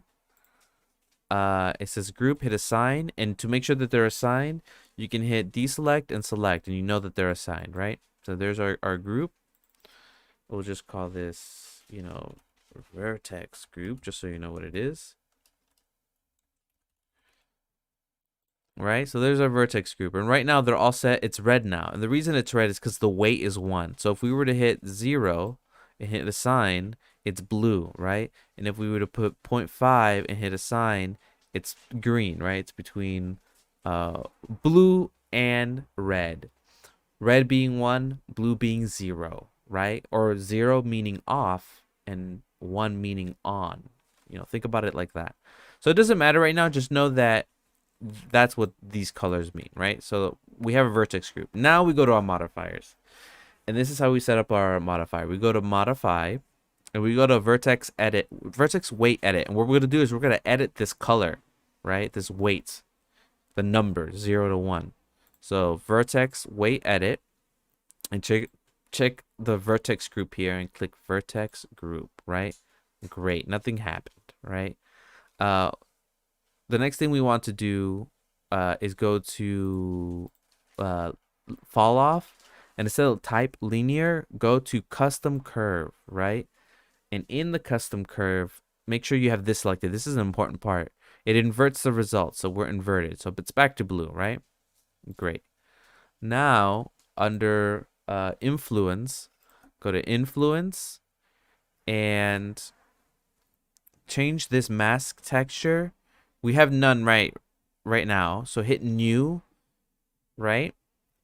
And then go and click on this little tab here that says show texture and tab, and we're going to choose our texture. Let's choose a Voronoi, and boom, we're now editing our vertex weight by this Voronoi texture. You can see the intensity. We can make it more intense so it goes more red. We can make it larger so they're bigger spots. You see this? It's like animating really big, right? And you're like, okay, what do these pimply things do for me, right? So remember what I told you, that blue means 0 and 1. Blue means 0 and red means 1. And 0 means off and 1 means on. So they're basically on-off switches. So whatever we apply here, this is on. Whatever we apply to this blue, it's actually off. It won't apply it there, right? So now that we have that set up, right?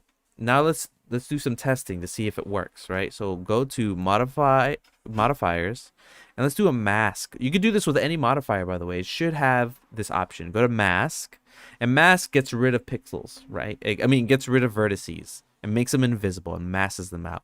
And we're going to do it by vertex group, right? And the vertex group we have is a vertex group we made, right? Which is right here, vertex group. And it's also the one that we're changing the color by using the texture.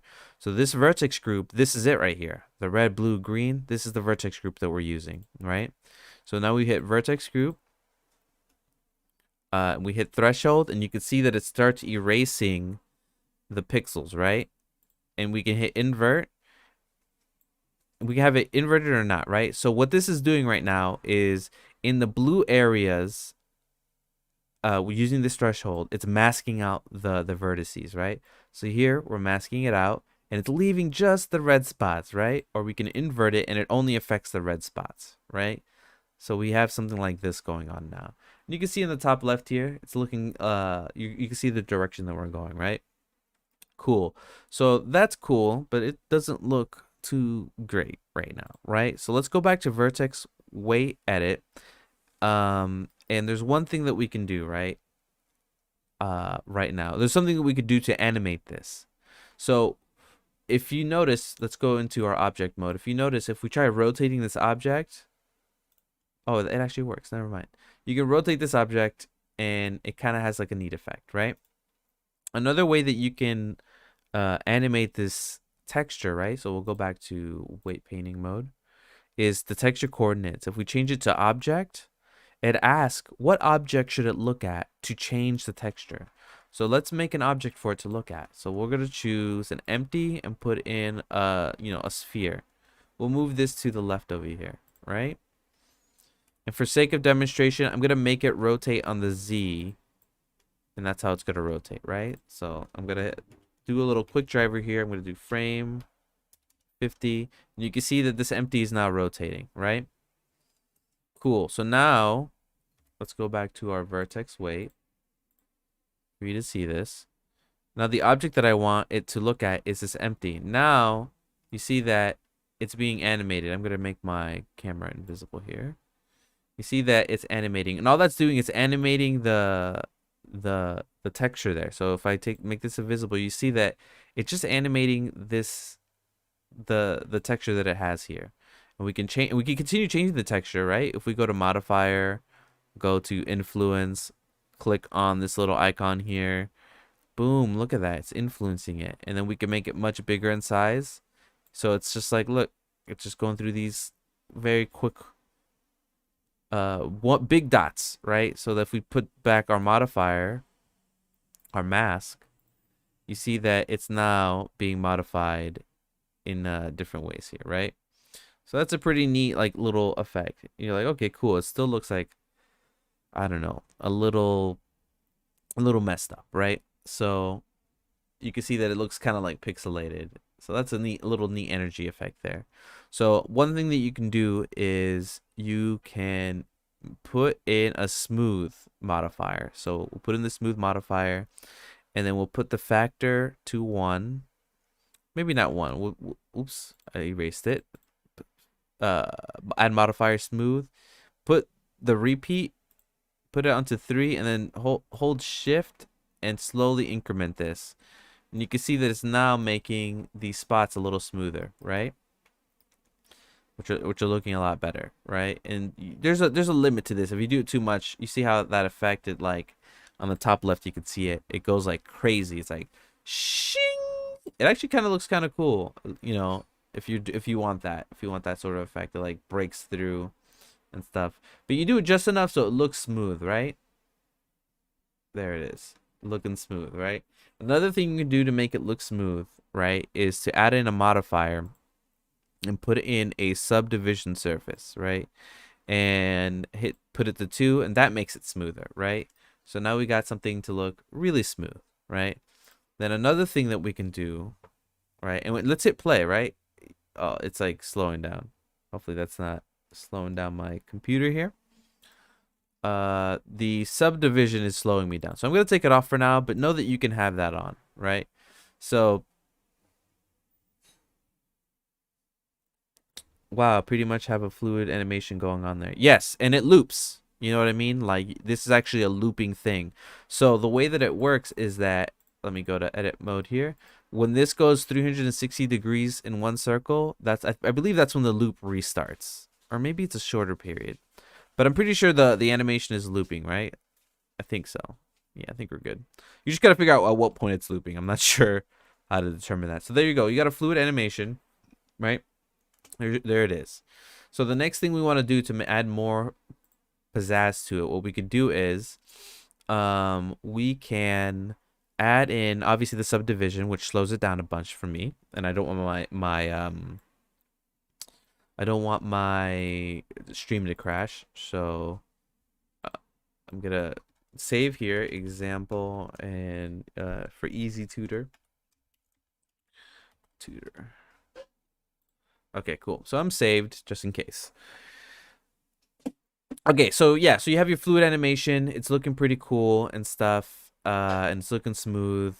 And you know, just know that the last thing I want to say about this is that just know that you can go into the vertex edit mode where you choose the texture. You can use a different texture. Like if you use marble, it has like a different effect here. Look, it looks like strips, you know, going through. And obviously you can affect the size of this too. It looks like a bubble going on. You can add in some more you know, sizing there. You can put the depth down so it's a little bit smoother. Look, turbulence adds in a bunch, but or you could take no turbulence, so they're just lines, right? So that's looking pretty fun there. You can change it again. It doesn't have to be marble. You can do wood. Well, that's just lines. But you could do Stucky. Stucky's fun. You can change the size here. There it is, a little fluid animation. Distorted noise. You know, that's an interesting one actually. Because if we do a big size here and maybe change it to, damn, this animation looks, this texture looks really nice. I mean, not what it's doing right now, but I think if you bring down the brightness, change the contrast up, you know, you got some bubble stuff going on there. So that's looking pretty cool, right? Anyway, so let's go back. Just know that you can change it to so many different things. I'm gonna put Voronoi, uh, and change the contrast so we can see it, and then change the size so it's looks a little bit more interesting here. And you can change all this by using the texture here. Put the contrast up. All right, cool. So there you go. We got this thing going on. Let me make sure this empty is not visible. Okay. So we got like this fluid animation here, and we're just using these modifiers: the weight, the mask, the smooth, and subdivision if you use it. Okay, and then the last thing, Easy Tutor, if you're still there, last thing that you can add to this is you can keep adding modifiers to this, and you can make it, like fun, and more fun, more interesting. You can do a modifier and put a simple deform on it, right? Make sure it's on twist and put it on the Z, right? Let me pause this, and I'll show you what it looks like normally, right? And you put 360 degrees, and see, now you got it twisting up here. It's a little glitchy, but I'll show you how to fix that now. So we got this going on, right? Maybe on the Y. Oh man, it's so glitchy. Just know that you can you can add in the a deform there, right? So let's say you like this, right? You're like, okay, cool, this glitchy thing is happening, I want to get rid of it and stuff.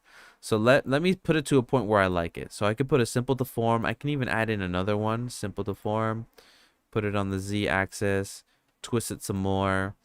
In the texture, let me choose some different textures here, maybe moose grave. You can see the textures even twisted up too. There we go. So let's say we want something like this. It's gonna become like a whirlwind, but it's not animating very smooth, right? So what we could do is, now that we set up our entire material to work this way, also we can even check mask. We can add in more bands here. Okay, cool. So now we got this nice twisted material, and we like it, but we want to animate it to look better. So we can apply all of these modifiers and then mess with it more, right? So these are all the modifiers. Maybe no, they're all good. And then what we do is we're gonna apply it. And to apply it, you go to Object, Convert to. Make sure you select your object. Select your object. Go to Object, Convert to, and then do Mesh, right? And what this does is it applies all these modifiers, right? So now there's no animation, right? The only thing animating is the material that I made that I have here, which is still fine, right? So now that we have this, what we could do is we can rotate yeah, the deform, very good twist. So yeah, so now we can animate the material here, the sphere itself. So let's animate this. So we'll do frame divided by 50. Maybe not divided by 50. Maybe just divided by 5. All right, so we have maybe 20. All right, so we have this animating material. The sphere is twisting and it's moving up and down. It has a cool twisting effect or whatever. But then we want it to be like a little wavy, right? So we can add in a modifier, and we can add a wave to it. And that's obviously not what we want. But just know that you can add different modifiers to it. So there's like this modifier is good. That's not the type of wavy I'm looking for, honestly. Actually, hold on. Let me go to wave. Put it on normal.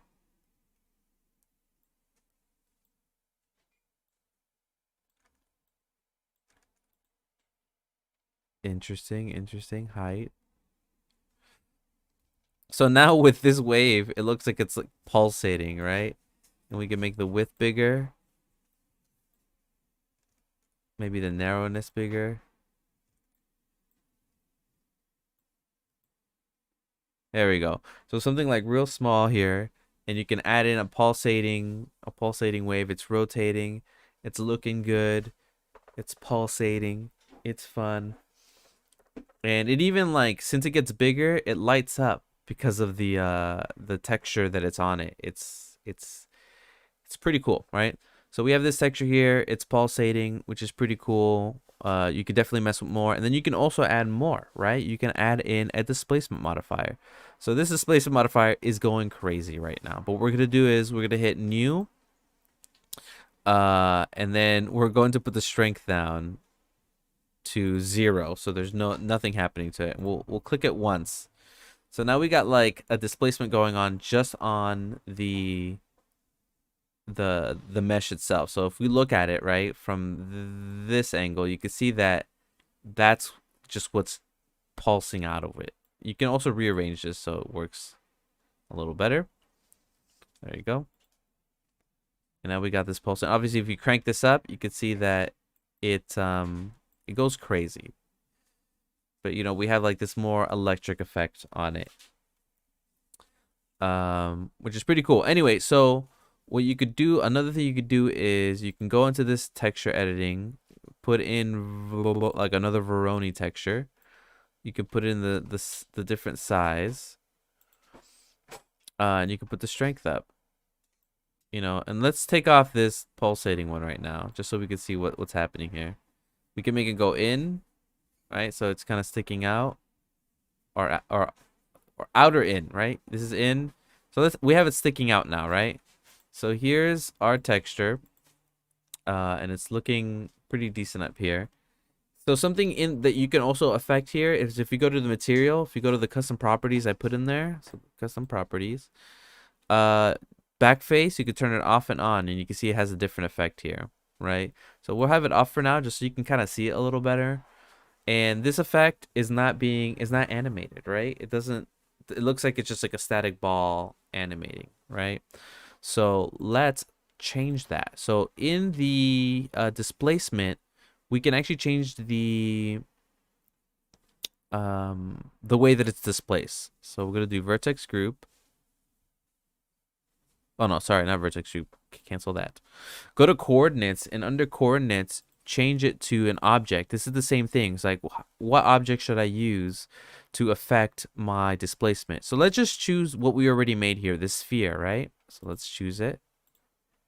Now it's being affected like, I don't know, like really quickly, right?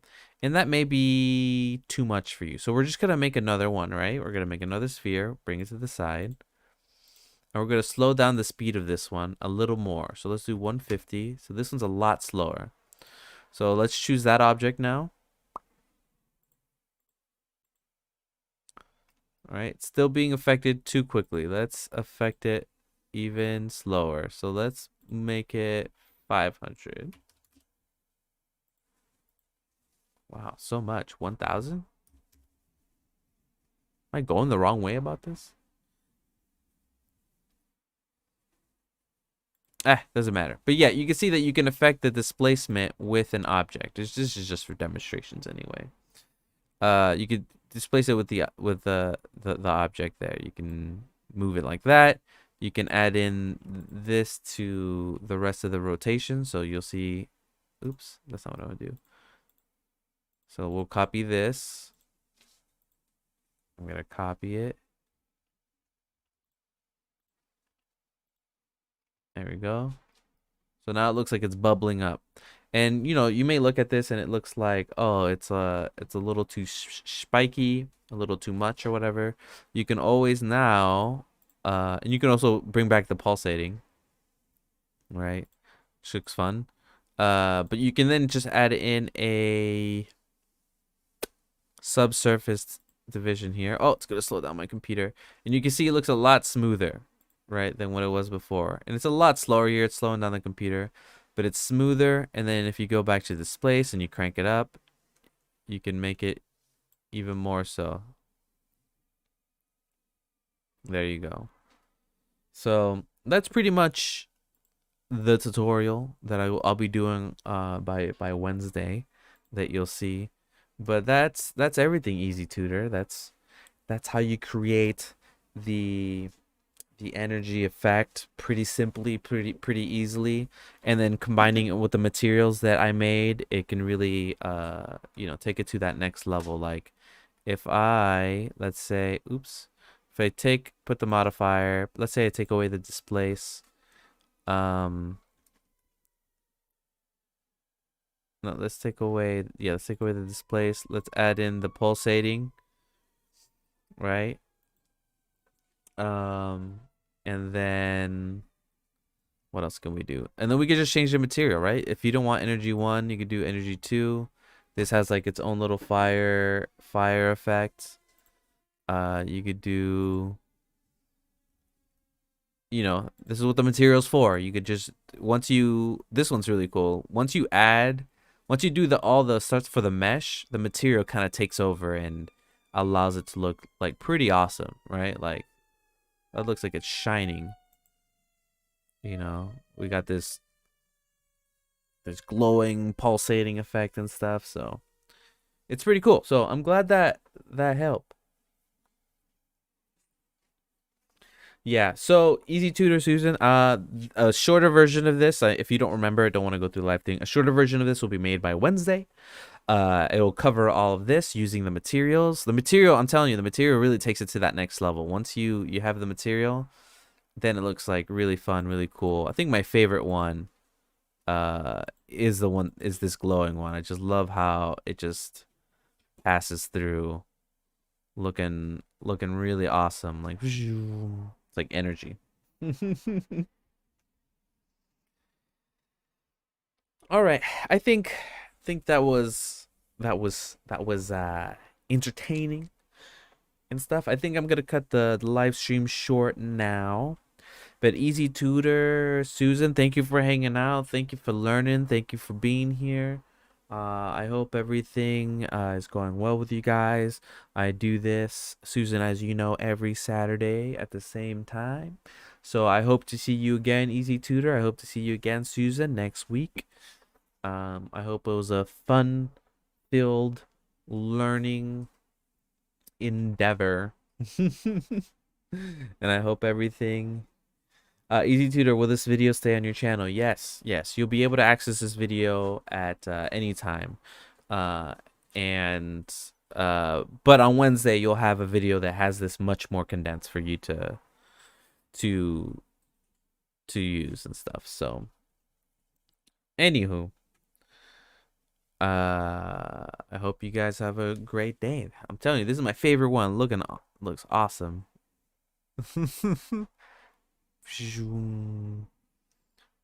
Pulsating.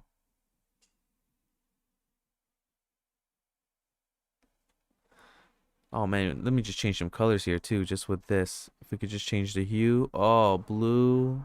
Look at that. Red, yellow. Oh man. Let's change it to like,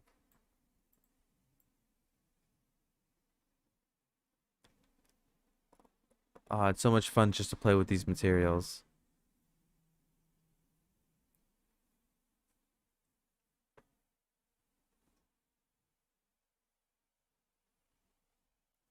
Have a good, Susan says, have a good week. Yes, indeed, says Easy Tutor. Susan, when do you move? Oh, I'll be moving like in July at some point. I'm still in the process. I'm gonna be going on vacation in June to go check out Massachusetts. But I'll let you know in the next stream how all that's gonna play out. Um, and Easy Tutor says, gonna use this material in my archivist stuff. See you on my channel. Yeah, sounds good. I'll check it out, Easy Tutor. I'll check out your channel. I'm actually pretty interested in what you're gonna use this material for your archivist stuff, cause when you say archivist, don't you mean like buildings and stuff? This is like a magical texture here.